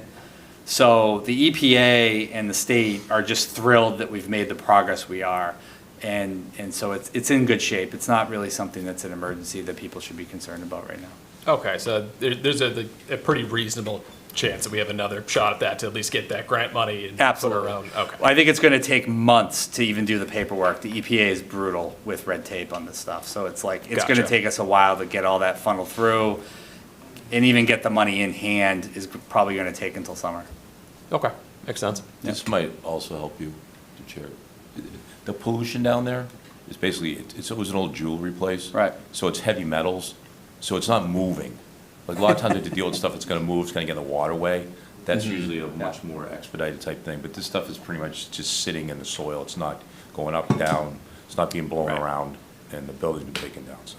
Gotcha. As Jamie said, Yeah. it's pretty, it's a very stable site. It's gonna be cleaned up, but it's not really causing any problems. Okay, makes sense. Yep. Jen? I don't know, George, I forget. Forgot, huh? Yeah. Do you want to go first? Oh, I was just gonna say, thinking through these things, and we talked about how departments all know capital comes from not spending. So I imagine that many of you are frugal throughout the year because you know that you're gonna have necessary capital things throughout the year. So looking through that, you know, tier 1 is 44% of that kind of what you've really worked hard to be frugal throughout the year. So just saying, I appreciate that we're kind of really diving down and thinking about the potential deficit, but I feel like these are really necessary items that we can't kick down the road anymore. You've really kind of operated the best you can to just get this little bit to keep it going. So just kind of wanted to voice my opinion on that, and I'm totally open to, again, because I think it's great to think about the future, but I just want to come from that place of like, they need a little something. 2 for 2 on great points, by the way. Two great, like, summary points. I do just want to ask, again, you're just going to have to forgive me, because this is my first go with this. No worries. So the bucket of free money, no, the bucket of money is how much? Do we know? Yes. Okay. 4.8, maybe? It was 4.5. 4.5. 4.5. There's on the. I'm sorry, where am I going? On the, there was one sheet where, It's 4.5. yeah, 4.5, and then they take away the enterprise funds, and it went to. Enterprise funds have nothing to do with Not that. enterprise funds, I meant OPEB. OPEB, Yeah, yep. sorry. Yep. Oh. So the 4.5 minus Minus the OPEB, yeah. The 4066. Yeah. And the 45% that I just stated was based on the 4066. 406. 1.8 of 4066 is 44.5%. Oh, so the Is the ask on available, tier okay. 1. So the available free cash is the $4 million. Total at the top, 4.5, see the very top? Right, I understand, but Yeah. I'm already taking out, in Oh, my got it, mind, yeah, I'm taking then out the four, yeah, OPEB, yeah, because that's Yep, long gone, right? Yeah. So that's done. yeah. All right. And then there was a slide that had the, oh, there you go. So that's the total of tier 1, and then what's remaining, What does the town policies mean? that's the OPEB. That's the OPEB, okay. I can't do mental math, that's why I went to law school. No math. Got it.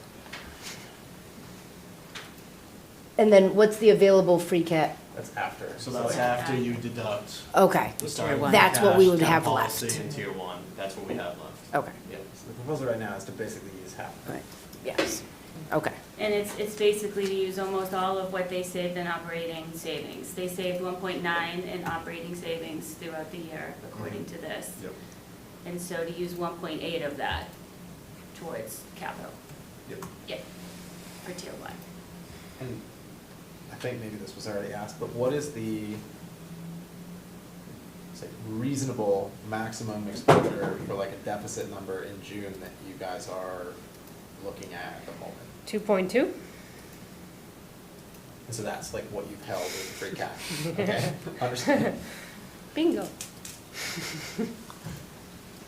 But that's not addressing any tier 2 or tier 3 things? That's correct. Correct? Correct. Okay. Yep. We're suddenly quiet. Is there anything to, anybody else? Anything? Does anybody have any questions for the schools or the fire department or senior center, or anybody? Are you moving to 05 next? Yes, so Jen, I still have to go through enterprise funds, and Okay. I want to address some of Jen's. Do you guys, do you guys have Oh, anything you sorry. want to add, Lucas or Colin, or? Not to, you don't have to, I would just to support Tim, I didn't know if I was going to be called up, I was just waiting for the cue from Mr. Conley. I'm used to the look, but ultimately, I just would point out, just to answer the question on the impact on one-to-one devices, I just took a few notes, but basically, the loss of equitable access, we use them for assessments for students. All the assessments are done digitally for state and district. There would be some challenges, just equity challenges with different folks with different socioeconomic status. So when we assign work, and there are things that do get completed digitally at home for homework through Google Classroom. If you weren't able to purchase your own device, that would be an impact. Some of the bigger ideas is there are costs that are associated with no tech, and I actually am not all in on complete technology. We actually had a really powerful citizens comment last night around the balance of technology. So I'm not saying that that's what I'm advocating for, but I would say we've been years into a one-to-one device program, and I think the point that Mr. Raposa made around basically decay happens if you don't replace devices when they hit an age. I have a senior this year at Franklin High. He was issued a Chromebook in 6th grade. It's lasted this long, but that thing, I'm not sure I would be wanting to give that to a 6th grader at this point. And ultimately, tech support numbers will climb, older devices get. There's some costs associated with not reinvesting. I think I heard the example similar to a vehicle where it gets to a tipping point where the cost of repairs, the amount of time to repair has its own costs. And printers, inks, paper, copiers are all other added costs. So I just would offer that to you as just a perspective on those pieces. And we do use technology with Chromebooks also when we think about some of our students who have a need for some of the assistance. A lot of that goes to the special ed department if it's specialized, but there are different programs that assist our students with their learning that they can use that come in a digital format. So, and curriculum investments. When we have a curriculum investment, we get the books that we have that are hard copy, but it also will come with a digital book. My daughter is also at Franklin, she's a sophomore, but one of her classes, the book is so thick that they have a class set, because that's what we could afford, so they use them in classes, and then if you rotate through that period, everyone shares a book. But the digital one is used for when they go home so that they can look and do the homework and not carry that around, but also it's shared among multiple classes. So just a couple of points to just balance off what Mr. Raposa said about that. These are not easy decisions. I would advocate all of the things that we put forth. We know we're submitting to you the things that we think we need, and we certainly wouldn't want to put anything out there that we weren't prepared to be asked about, and it should be judiciously looked at and scrutinized, but we're certainly putting forth things that we feel are most appropriate, and that's it. So I'm happy to answer any questions, but thank you for the time.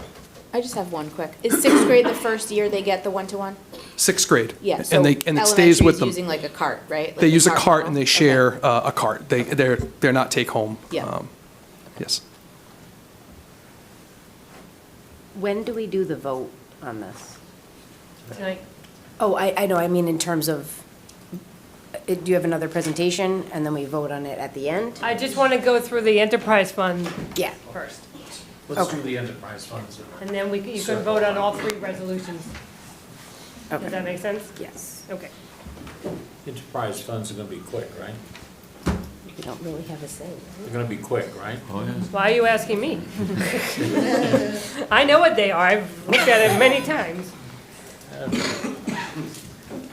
So, again, in the resolution, I don't have to go through each slide, you have water, sewer, and stormwater.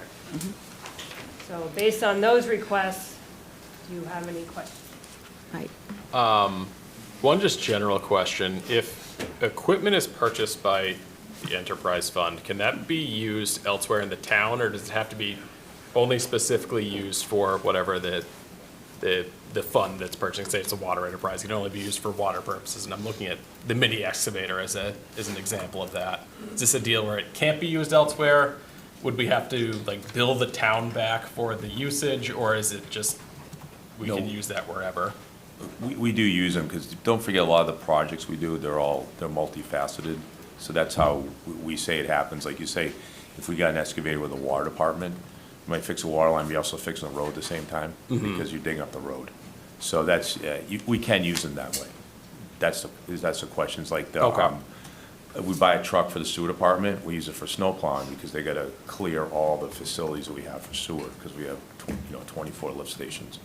So, yeah, there are multi-use equipments, but typically, the sewer truck, let's say that truck goes out every day, it's driven by the sewer, it's gonna take care of the stations and stuff like that. But there obviously is some crossover.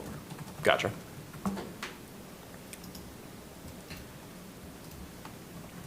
Any other questions? What's asset management phase 2?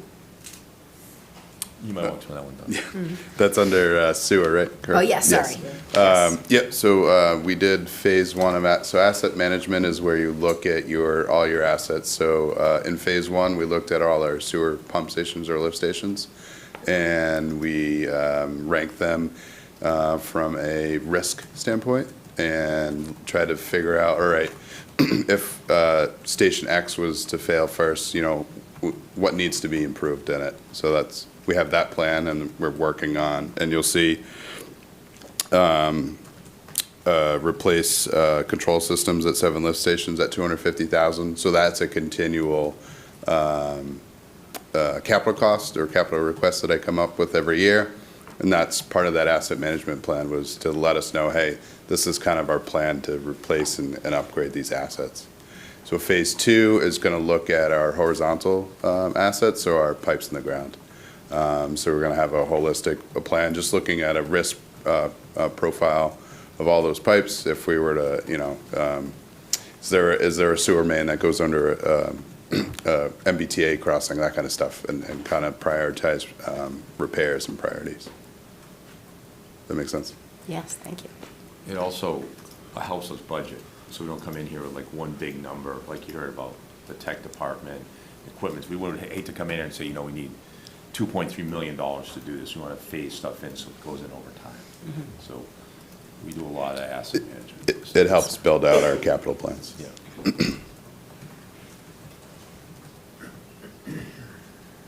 So I have a couple questions. One is the studies. So you had mentioned that the studies you were kind of pushing all the studies off. I noticed that there's a couple of studies embedded in Only this. for general fund. Just for general fund? Yeah. Okay. Enterprise funds, as was explained, are completely separate. Right. And But we that just, mentality and that approach is just for general funds? Correct. We don't apply it into these Correct. funds? Okay, perfect. That was my first one. Yep. Second one, I didn't see it, and I may have missed it. I know that when Tim presented, we asked for a replacement schedule. Do you also have a replacement schedule for vehicles and equipment? Oh, yeah.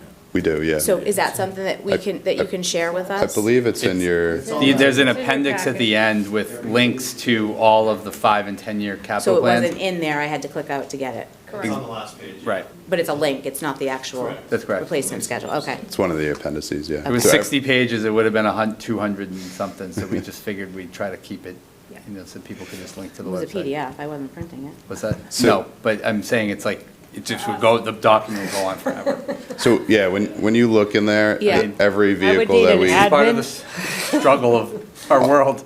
Should get some. Everybody wants it on a page, but then they want everything, like I can't, I'm trying to. Well, I just wanted to, I didn't see It's it, so. appendix B in there, if that's Thank you. helpful. And that also has the police one, which I know you had a lot of questions on, so that one listed out as well. Okay, appendix B is the links to the replacement schedule, okay. Yep. Next, stormwater. So I know that Stormwater Enterprise is new as of 2 years ago, because I see it on my bill now. So you did a presentation about stormwater, mitigation strategies. 1.2 was, I think, the number that came out of that presentation for cost associated with that. So when I look at this, some of these things that we're paying out of the Stormwater Enterprise are not mitigation per se, but then I also, just because I don't have the context of this, so it's kind of related, the money that was in the operating budget for stormwater mitigation strategies, how did we kind of handle that a year ago? Was that money removed from the operating budget when we established the enterprise fund, or no? Yes. Okay. Yes, there was stormwater, I think 1.1 million roughly in costs, I think, in the actual operating budget. We worked with the FinCom to move a lot of those costs to snow and ice. And so those costs in the operating budget have now fully moved to the enterprise fund. What do you mean, what did you mean snow and ice? We used to use free cash to pay for snow and ice Yep, removal. yep. We don't do that anymore. The full cost of snow and ice removal is Right. now in the operating budget. We did both of these changes in the same year. So we Okay. essentially took stormwater costs out of the general fund Yep. into the enterprise. And use And then that instead of money. using free cash for snow and ice removal, we fully funded snow and ice removal in the budget. So we did a little bit of those shell moves when we Okay. did that. And then snow and ice, though, once that's budgeted for snow and ice, that can't go back into the general fund, right? Correct. So that is locked in for snow and ice. It is locked in for snow and ice, and we have a stabilization policy we started a few years ago Yeah. where any money that's not spent on snow and ice goes into the snow and ice stabilization fund up until $1 million so that we have reserves for the winter that we'll get someday, most likely, where there'll just be 100 inches of snow. All these stabilizations, you're making Tim Raposa jealous. Huh? Sorry, Tim, didn't mean to bring up a sore spot. Okay, because that was my concern, because. It's not that sore. Not that I don't love paying stormwater, but I know that some of those things were, so when I look at this, I'm trying to figure out how that plays into it, right? Because I know part of it was operating, part of it was the enterprise account that we now pay for through the tax.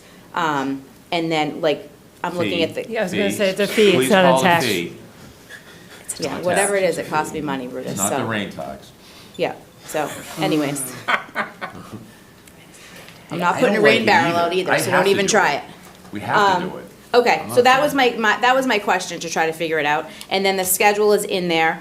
So I guess we talked about this last time, when poor Tim was here. We beat him down for a good hour and a half. And we talked about, back in the day, nice to have versus need to have, right? So we talked about being in a town, we talked about the screens and replacing all the interactive screens and this, and how, 10 years ago, we were able to manage that financially, right? I mean, I don't think we were ever had extra, but we were able to manage it. So I guess my question then becomes, when do we get to a point that we're kind of looking at those nice to have, needs to haves too, when it comes to some of those things within your department? I think, I say it to your department because I think you have the most flexibility financially, right? Because you have the enterprise funds, you have some of those other things that are kind of ebbing and flowing, and you have a lot more, there's more, not volatility, but there's more flexibility, I guess, in your spending. Whereas our police, fire, and schools get a set amount, they don't really have the ability to kind of see any ebbs and flows in their money, right? So how, I guess, and again, not that I want to take from any budget, but when we look at any town budget and where we can take from, it looks like there's some opportunity to kind of slim down in your department. So that's where I kind of look at these things and say, are we using the enterprise funds to kind of offset some of those needs to haves instead of those nice to haves? So Brutus is definitely going to answer that Yeah. in detail. But just so you understand, an enterprise fund is rate-based. Right. Okay, so we would have to increase your utility rates. No, I'm not asking for more money. I'm saying the allocation of how you pick the things that you're picking. This stuff. Yeah, like the nice to have, like I'm looking at like. They're nice to Well- have. I think they're. Well, no, because I they- think you mentioned like the excavators, so I see the excavators on here twice, right? So if we're buying two, do you see what I'm saying? They're replacements, yes. Yeah, so that's all I'm asking. So, I could go on to talk about how Yeah. my department financially has already been decipated over the last 3 years, particularly on the general fund side. And you're all gonna start seeing it, because your roads are, I'm doing a big presentation on capital next week. Yeah. And so you're gonna see what's happening. Okay, so maybe that's when I can wait for my question. That's fine. Yeah, the Oh, infrastructure infrastructure, that's out there. okay. But when you talk like, when you see like an excavator, so like in this case, for the stormwater. Yeah. We use that not just for clearing, we use it to clean out the brush cutting inside there. Yeah. So if we don't do that, we have to outsource it, which costs a lot more money. It's actually Okay. better off with personnel. And I think what I've said before, and I will tell you, we have a lot of great equipment down in the Public Works. You guys have been great over the last years buying some equipment, because we have the best tools, but on the flip side, we have a lot less personnel. The one I keep talking about with Jamie, that someone, questioned the lawnmower that we bought. You I know, don't the know. $90,000 lawnmower. People are like, what do you need a $90,000 lawnmower? Well, that lawnmower cuts 30 acres of grass with one guy in a day. Yeah. You know, so it's much more efficient to get a small lawnmower with 3 different people out there. And it's one piece, it's one powertrain, it's one thing. So it's actually saves money in the long run. So that's pretty much what a lot of this equipment is, because we do it in-house, we outsource it. And I do outsource a lot of stuff, I do. Yeah. Because sometimes it is more efficient to go on, to have it done, because we're not specialized. But this equipment supports what we have to do. And then don't forget, when it comes to water and sewer particularly, it's emergency type stuff. I can't have equipment that's not running because I don't have an excavator to dig a hole in the ground because I gotta fix a water pipe. You know, we gotta fix those in a timely manner. We wanna give our employees the best tools to get the job done, the quickest way possible, to get our services back. You know, water's one thing, that's kind of it's an inconvenience, but if we have a sewer, like Doug's talking about, you know, we have raw sewage running down the Charles River, you know, if that happens, that's not a good thing. And it's a big environmental cleanup. So that's why we have to stay on top of this stuff. And it's good this equipment supports it. Okay, yeah, I was just curious, because like, I know, I always forget your name, I'm Could sorry. I, John. could He I had just mentioned- add yeah. to, so I think you brought up two points. The first was using enterprise funds to help, you know, offset some of the DPW stuff. So we can't, enterprise funds really need to be, you know, if it's a water enterprise, like the purchase is for water related, right? So we do, obviously, that piece of machinery, when we're not using it for water, is now open to the DPW. So it gets used in that sense. The excavator that's under the water enterprise for purchase this year, so that 280,000 is for just the excavator itself. It's to replace the 2009 mini excavator, so it's a little bit bigger of a machine. The excavator piece that you see under stormwater's budget is the attachments that go along with that excavator that's going to be used by stormwater. So it's a brush cutter attachment and other things that stormwater specifically will be able to use on this machine that will be primarily for water, but when stormwater needs it, they'll have those attachments. Does that help answer that question? Oh, so one is not an actual machine, one's a No, detachment? one's just the attachments for it, yeah. And kind of more to my first point too, so like, it would be like if, so if you see on the DPW priority or wants list, right? One of them was a street sweeper. So we have 2 right now, one of them is a global, and it, you know, it doesn't work as good as it should, right? So I wouldn't be able to buy that with water enterprise funds, right? Oh, I understand how that Yeah, works. okay. Yeah, I just yeah, wanted- thank you. Yep. Yeah, okay. Thanks. Are there restrictions legally to the use of enterprise funds? If you collect it for water, can we apply it to the police department? No. No, No. That's what I thought. you're correct. So you can't just kind of shuffle them around. No, it's got to stay, we collected it for water. If we collected it for stormwater, we could buy leaf picking up trucks, though, couldn't we, Bruce? I remember. They want the curbside leaf pickup. They want the curbside leaf pickup. Presentation on stormwater. I pay a lot to get rid of these. Okay, any more questions? One quick policy question, just noticing the stormwater enterprise doesn't have an emergency reserve. Do we Because think it we need one? just started. Yeah, is that something we are looking to do? We're gonna look at. Okay, Good question.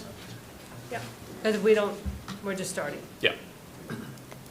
How much is in the enterprise fund? Which one? So each 3, I'm so sorry. That's okay. There's 3 separate ones? Yes, Okay. And how much is in each, I guess? and then I'll go on Yeah. that. Yep. So the original retained earnings that was approved by DOR for water was 2.9 million. And with this resolution, 1.4 they're requesting, so there'll be 1.5 remaining. And in the policy, we do ask to have those reserves in case of a water main emergency. Something big. Something. And SOAR, DOR approved 4.7. And with this resolution, we're using, they're using 1.7, so there'd be 2.9 left. I can get you the exact numbers. This is perfect. This is Okay. exactly what I wanted. Okay, and stormwater was approved, retained earnings of 830,000, and they're gonna use 267, so that'll leave a balance of 563. That was perfect, thank you. You're welcome. Thank you, Linda.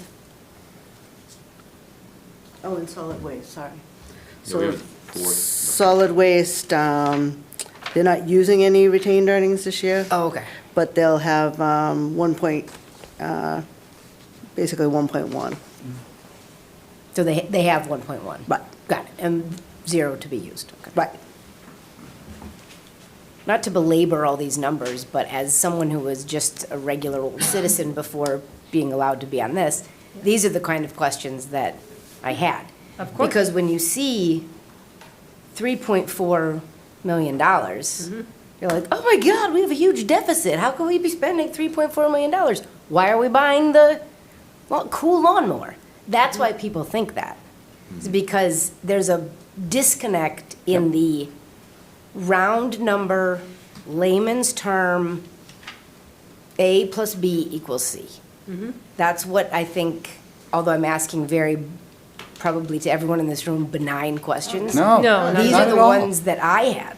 Correct. And these are the ones that are causing people to say, why did you need a $90,000 mower? We Understood. have a huge deficit. And this You is know? why the chairman of the finance committee has been saying year after year, you need to listen to the finance committee and attend the finance committee. 100%. I Correct. completely agree with you. Yes. And I think that the more that you do this, though, Yep. there are more people, kudos to whoever came up with the idea for that big group meeting, joint Yes. meeting, right?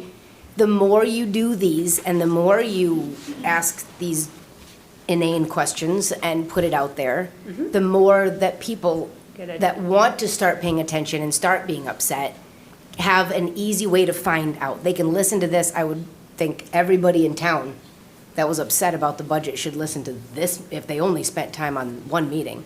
This is a great one. Because we highlighted all the things in the beginning about what Yep. was missing with real numbers, simplistic, broken down, not high level. And this is the kind of thing that, this is a little bit soapboxy of me, I get it. But No? this No. is what Yep. people need to see, and they do need to see it. I know it's frustrating to do this over and over and say, well, people don't listen. More people are listening, and these are the people that you can catch. And with this is why these. we, when you wanted to be on a committee, I mean, Ryan, Like, John, oh, this girl's Jen. annoying, let's have her. Really, I mean, Chris, like, all you all are pretty new, like, and that's, I think I'm glad for all the interest that people have and for wanting to serve, and I hope your friends and folks in town, you can talk to them about these things and how these procedures go, the baseline of all this, so hopefully you'll become surrogates and stewards into the community and talk to them about these things, right? I know Natalie has, I know George has, and Lauren and others, but this is a great commentary, I appreciate that, Shannon. These are not benign questions. This is really great, though. Thank you for putting this together. We have 13 people watching. Good job, 13 people. Yeah.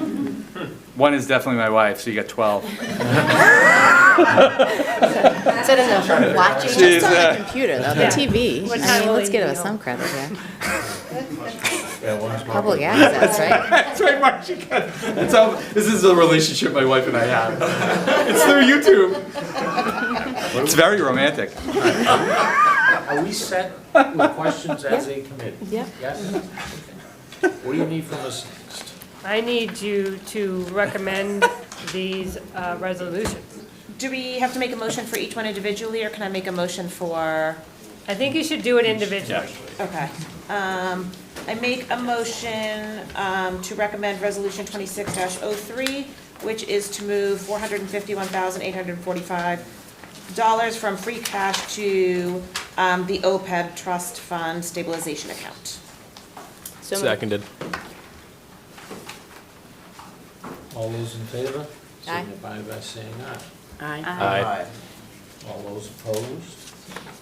No. Okay, 2603 is passed, unanimous. Yep. 2605? 2604, which isn't in the package, so I'm Can I gonna just have ask- to, oh yeah, it's just not in order, okay. Wait, hold on, Donna. So I'm going to help you out, Lauren. So Okay. in the past, Yeah, we used to have a finance committee vote. Yes. Then it was removed. So I also am confused, and should I be putting that in or not? So I think going forward, yes, I'm going to be putting that in. Okay. Finance committee, how many approved and all that. Okay. Right now, I'm making notes of the approval, Okay. and then when we present to town council, Okay. we'll say that Okay. we'll make a note that you have unanimous. Yeah. Unanimously, yeah, I mean, I can, yeah, okay, Thank you. yep. So before we vote on 2604, if we wanted to propose a change to that, do we just say that now, or just vote no and then ask after? You make a motion to make an amendment. So you would say, Okay. I motion to add in, I make a motion to decrease, I make a motion to remove, that type of thing, and then everybody has to vote so that you have consensus. Got it. And then win or lose, and then we move on from that. So, if I may, I'd like to make a motion to strike the facilities senior center fire prevention system from the proposed list. Is there a second? Second. All those in favor Discussion, of the motion? discussion, Discussion. if there is any. I, Personally, I'm voting no. I don't think I can risk having any more damage to that building, because we all know it's gonna open, whether it's later this year or whenever. That building's gonna open again, and I don't wanna have open it, we're gonna have, because of saying no, the heat bill's gonna run the heat, whether it's open or closed, especially in this one. There's just you still have, it's kinda like Davis Stairs, costing us $200,000 a year to run it, but you can't let it die. You can't. And that's why I would be opposed to that. I think it's time to get it done. Personal opinion. Anyone else? Me. So George? I'll say that I think this is like 41% of the tier 1 funds are going towards the sprinkler system. I'm a little concerned that the building won't be open next year as a result of a failed override, perhaps. Maybe we table these repairs and withhold these funds. So I think I would vote yes. Through Mr. Chairman, I just want to say, like, this idea that the building is not going to be open is not going to happen.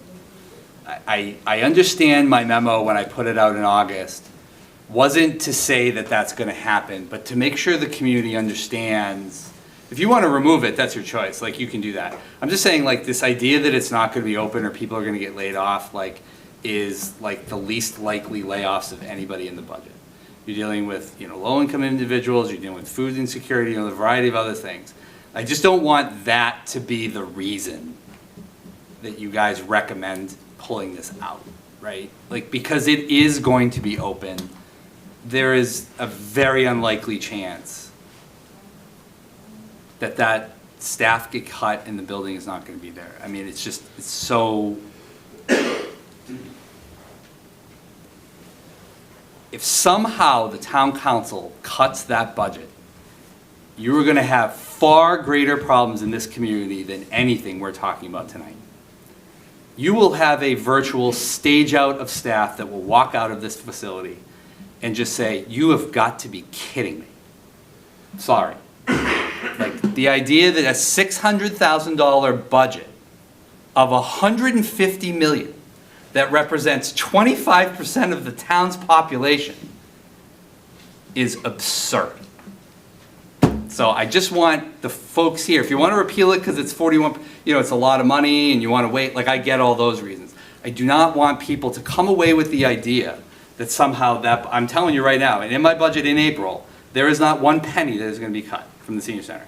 So that is going to be put on the elected officials to cut the senior center at a time when demand is growing on the senior center due to federal cuts in an aging population. So I just don't want anyone to have the fallacy that the building's not going to be open. I just had to say that because several people have said it, and it's just not going to be the result. Thank you. Procedurally, I think we skipped the argument about why Ryan would No, want that's all. Right. that. I think we That's the needed to discussion. start with that. Why we're not just saying, it's not just saying, well, we hate these guys. Why is this proposed to be cut? Why he's Yeah, I proposing can this? certainly And weigh in on then, that. Yeah. Yeah, so it was not a, hey, Okay. the senior center's closing, we don't need it, like the buildings. That's not it at all. It's just a standout item in a fiscally turbulent time where we're saying, like, on a $600,000 budget, we're putting more than that towards a single line item now, whereas like in 6 months, potentially, we could much more comfortably do that Sure. in light of much more information about the Sure. budget for next year and about where we're landing this year. It is just a standout line item to me that as, I'll say, a more fiscally conservative leaning person, I wouldn't want to put that out right now because again, it's 40-odd% of what we're spending here. Like all of these other things and a number of the other things on the tier 2 list could be accomplished with that single line item. I'm not proposing taking tier 2 items to replace it because I'm not trying to lower its priority. It's just a simple like, it's half of what we're talking about. All reasonable. I just want to make sure the building closing It's not is not something that people are weighing on people's minds. At That's least all. not as That's all. I just want to make sure, initially motioned. I just want to make sure that the building closing is not one of those. So just a couple of things. One, I hear your point. It's not a budget, it's free cash. So I think one of the things that they also take into consideration is how much they want to use, right? So you could have used less, you could have used more. It was really based on the needs of those high priority items. Am I correct? Yes, as well as knowing that we have a budget deficit. Right. Okay. So it takes those things into consideration, though. So Correct. that number wasn't like a set budget per se, like a department budget. That was what we identified as fiscally responsible, knowing our state and the needs that were tier 1 or super important. Yes, now Okay. this is a facilities request, Yeah. not senior center department request. No, Also, yeah. I want that clear. Oh, yeah, I know, I see This is the that. building Yep. needs to be improved. Right, so then my question, did you know I was gonna ask a fire question, because you're standing up? So now I have a question about, Just stick to the amendment? if you- Yeah. Okay. because in order for me to vote, I need to be informed. Right. So, can you talk to me about code violations, and requirements and safety? Because I know that the senior center, as much as it houses our senior and it's a community resource, we also do host a ton of events there. So there's a lot of traffic in and out of that building beyond just our seniors. So can you just talk to me about the code piece and then any liability that we would, be facing if we didn't make sure that we were updating? Yeah, it's pretty simple. That sprinkler system has to work for Yeah. that building to be occupied. Yeah, So we have to have that repaired. yeah, It's not something that, if the sprinkler system goes down, we can't have anybody in the building. So it's a huge liability for the town. yeah.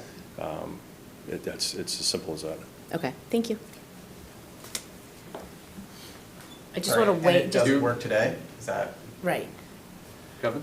I just, Kevin Arn, Director of Facilities. I also just want to say, in this whole process, the departments were asked to prioritize our own capital requests. There's a reason why this is number one. Unlike a chiller or a boiler or a domestic water heater, this is a life safety system for our senior center. I guess, I just want to emphasize that and make sure that everyone here knows it. Just to clarify, I don't think the point is to not do it. I think to your point, that all these departments did a great job saving money. I think also about borrowing on the fiscally conservative part of it, I think there is a little bit of value in holding back more of that savings, maybe a little bit longer till we see where we're at. I don't think we necessarily have to spend all our savings. I know we're not spending all our savings. Not- I understand we're we're saving out the deficit amount. Okay. But it's like if you've saved up a lot of money, and then you say, well, I'm gonna spend all of it? Or could we maybe just spend some of it? And I understand why this is a priority, I'm not saying, let's not do it. I'm just saying this is a big piece of the money that we could maybe hold on to for a little bit longer, just in case, until we know we're a little bit better, and then do it. Yeah, Not but the don't just in do it. case makes it a risk. We could be through the budget process and now we're in June and we really do have a $3 million deficit and now the risk is we don't do it. So there's a risk either way if we don't do it now. I mean, I personally would rather find $750,000 in tier 1 or tier 2 that we never get to until maybe next year versus cutting something that is, I've been to the senior center multiple times. I see what it does for the community and I think the community would be devastated if it shut down. There was already a major problem with it where it was portions of the place were shut down for repair for a while, right? I just think I'm a little bit with George where I see the value it adds. I think we've kicked this can down the road so many times that I personally think it's something that we need to do. I understand everyone's concerns, I really do. We've talked about it enough over the last couple of years that I don't know how much longer we could keep pushing it. I don't think the senior center doesn't have value. Oh, I'm not saying that. I just want to make didn't that mean very to clear. I've insinuate also that. been there, Yeah. and I think it's an unbelievable what we do there. So I'm not saying it doesn't add value. It's critical, and I'm not saying we shouldn't do it. So There- one other thing I just want to point out, using free cash to cover a budget deficit is not something we want to do, because that is a one-time revenue source. Right? Okay. So unfortunately, we have to this time. It is not something that we want to do every year. In fact, we can't, it'll compound and it's, we won't be here anymore because they would fire me because that is wrong. So this is how I talk. I'm not as eloquent as Jamie Helen, but what I'm trying to say is, facilities is saying it's a priority. And now, yes, it's a tough decision, I agree. But I just want to make sure that you understand, I don't know if I'm going to have it later on.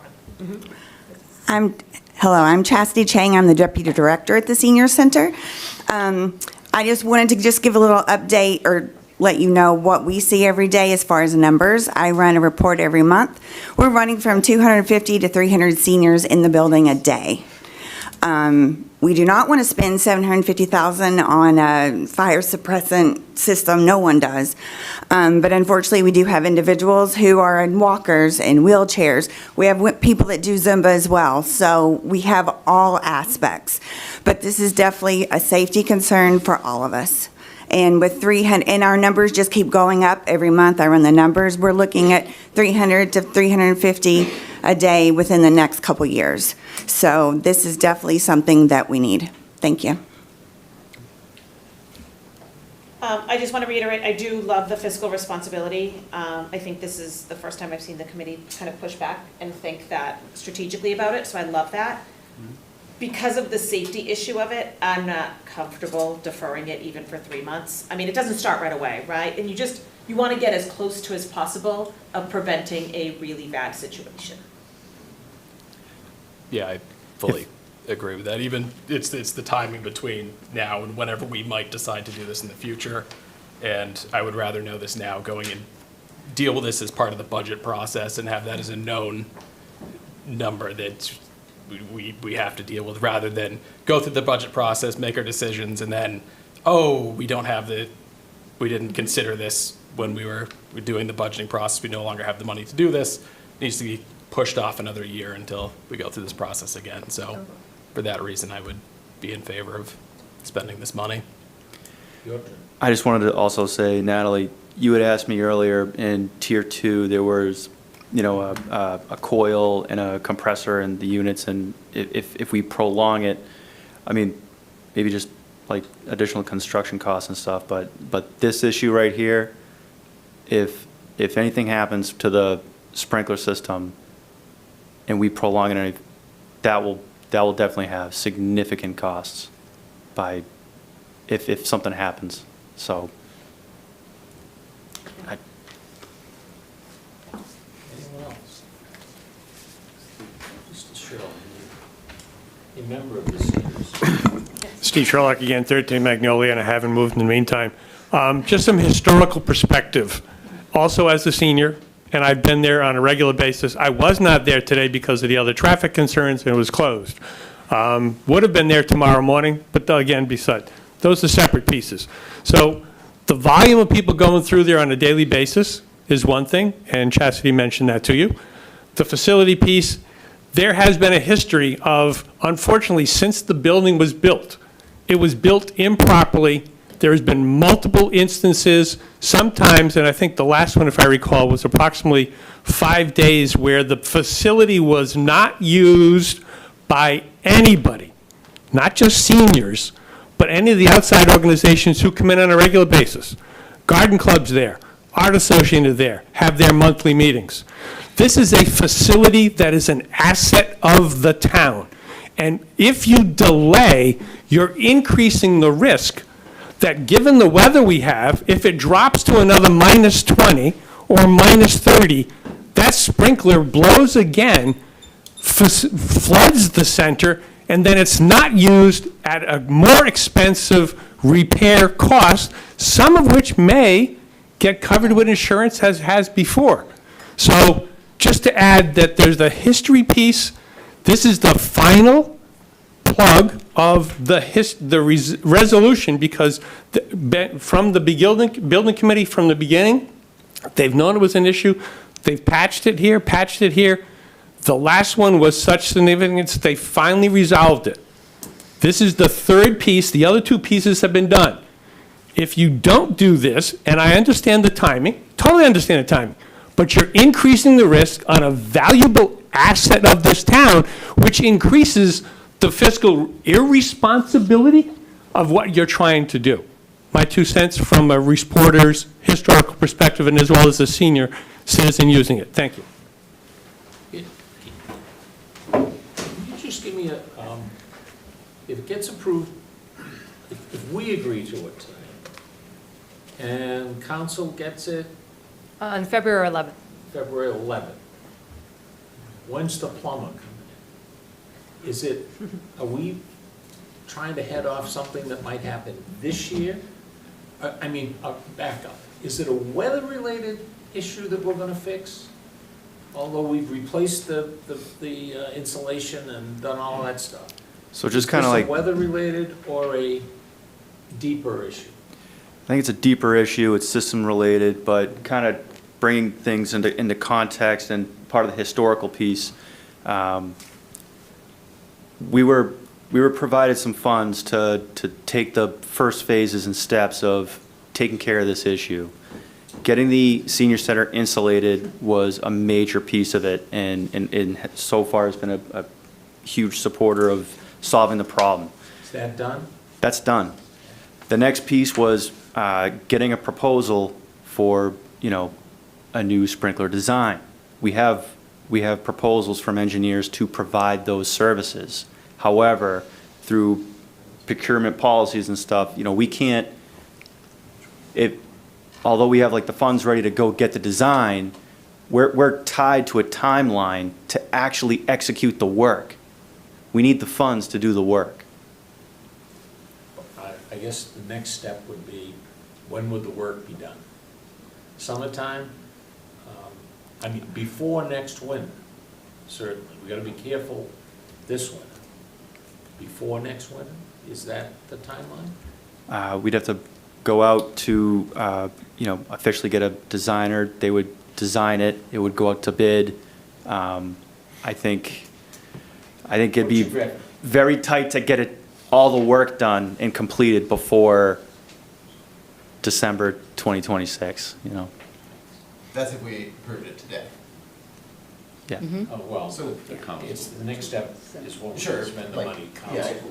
but like, if it moved forward today, what we're saying is it still likely wouldn't be done For a by year. at least the beginning of next winter. Mhm. If we delayed 6 months, you're then talking 2 next years. summer. Another And we've now one. said that we've insulated the building to actually shield this system a little bit. I fully acknowledge taking a risk here. Like, it's not a, hey, let's move this off proposal because there's no risk and it's not needed. It's not that at all. It's purely a, yes, it's a risk, but we also have a risk of a major deficit, which is abnormal. So balancing those two risks, like, what makes sense? You know, I'll say, I can only speak for myself, but in my mind right now, right, one is a broader town risk, the budget deficit that has, you know, cascading impacts, and one is a known quantifiable risk of the senior center basically being unusable if the insulation doesn't protect the system from winter, which is, it's not gonna be fixed this winter anyway. Seems potentially likely for next winter to be partially through the season before it's fixed. Versus next summer, where the risk, like, as you come out of next winter, isn't that significant of the, you know, of a freeze break. I'm sure it can break for other reasons. I know we kind of honed in on that, but like, you're talking 1 or 2 months next winter that we'd really be, you know, at most risk of not doing, you know, if we delayed it 6 months. I don't think it's just a winter issue, though. Agreed, like, Right? you can break Is it it? other times, Well, but the fire. risk is I mean, high. I think it's that's a why the fire. fire, I think that's why the Right, fire chief Yeah, spoke I to don't it wanna too. risk a life. I don't That think, seems a I little think the fire aggressive. chief, Yeah. do you, That's not what we're saying. just want to come up and reiterate what we said? I mean, I think Yeah. part of it is just, one, you've got a safety risk all the time. You got a kitchen, you know, commercial kitchen, Right. like, whatever. But I think the displacement of the facility is more likely to happen if there's another sprinkler break where it's going to flood again. You've been through 2 of them, Chuck. I'll let you explain it. There's been multiple sprinkler breaks over there in the past couple of years, so, and there's been, it's caused a lot of damage to the building too. So it's imperative that it gets fixed. If the system is turned off, the building can't be occupied. It's a life safety issue.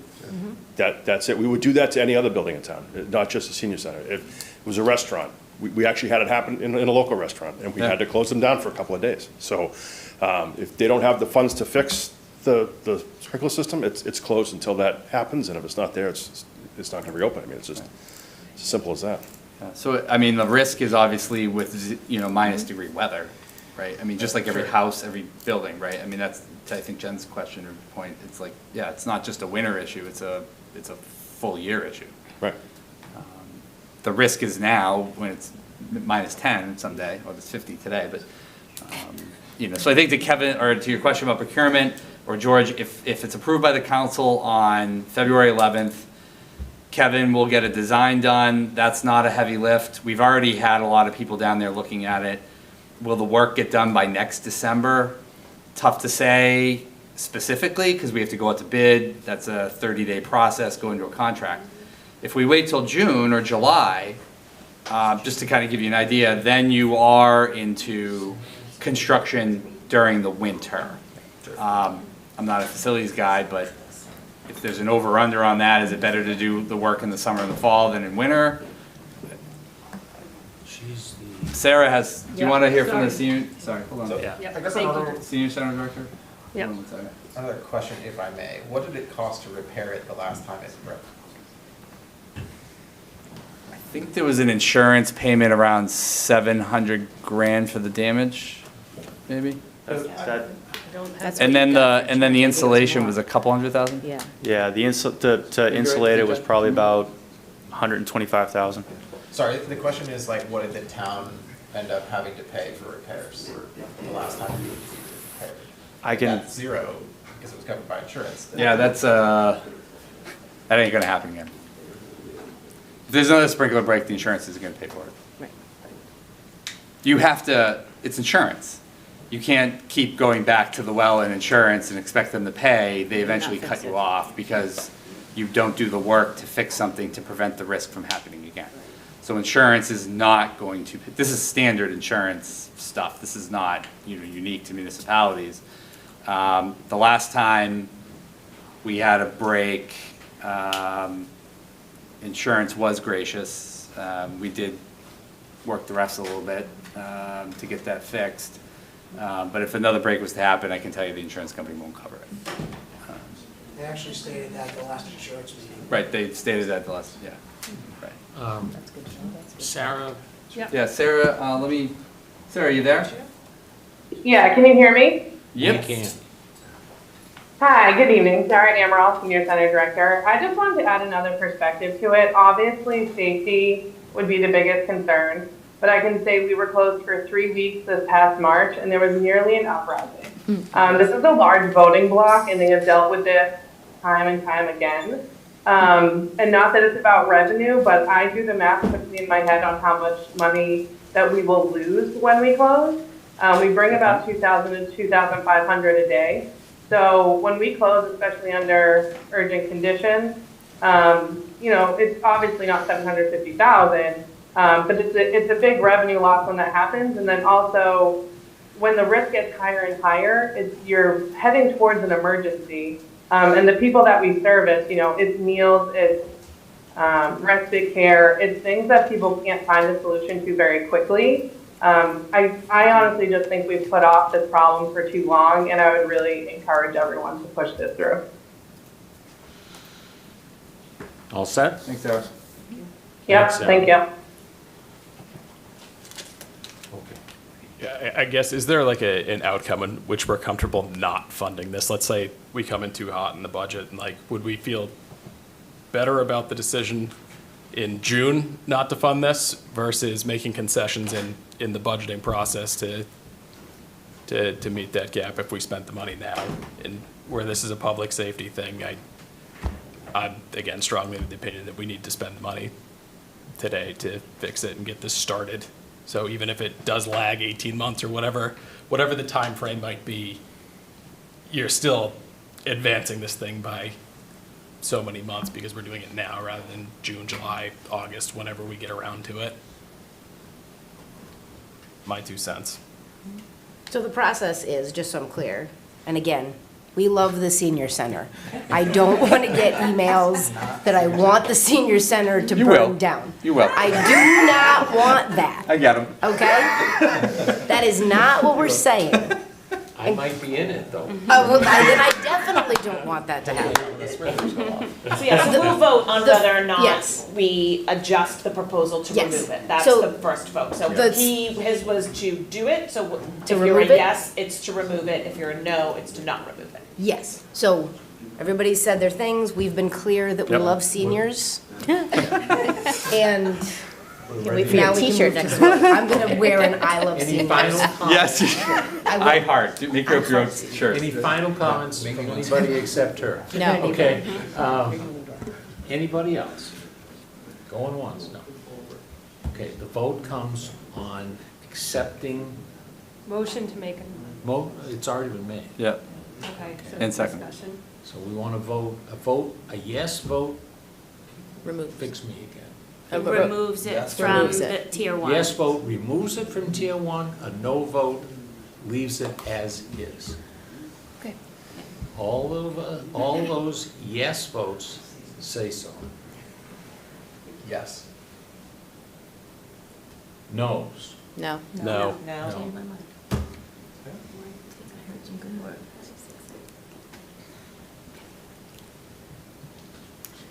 So then we move on the motion. On the motion. Yeah. It's 04, right? Motion to adopt resolution 2604, which will move 1.8 million from free cash to appropriate towards the tier one capital requests as presented. So moved. Second. All those in favor say aye. Aye. Aye. Opposed? Nay. And now 26. Which is backwards, so motion to approve resolution 2605, or, I'm sorry, recommend 2605, to appropriate the retained earnings from each of the enterprise funds as noted within the resolution. So moved. Second? Second? Yeah, she Oh, already got so moved that. a second. Okay. All those in favor signify by saying aye. Aye. Opposed? No. I think future items, I think we can discuss it offline. I'd accept a motion to adjourn. So moved. Non-debatable. All those in favor signify by saying aye. Aye. Opposed?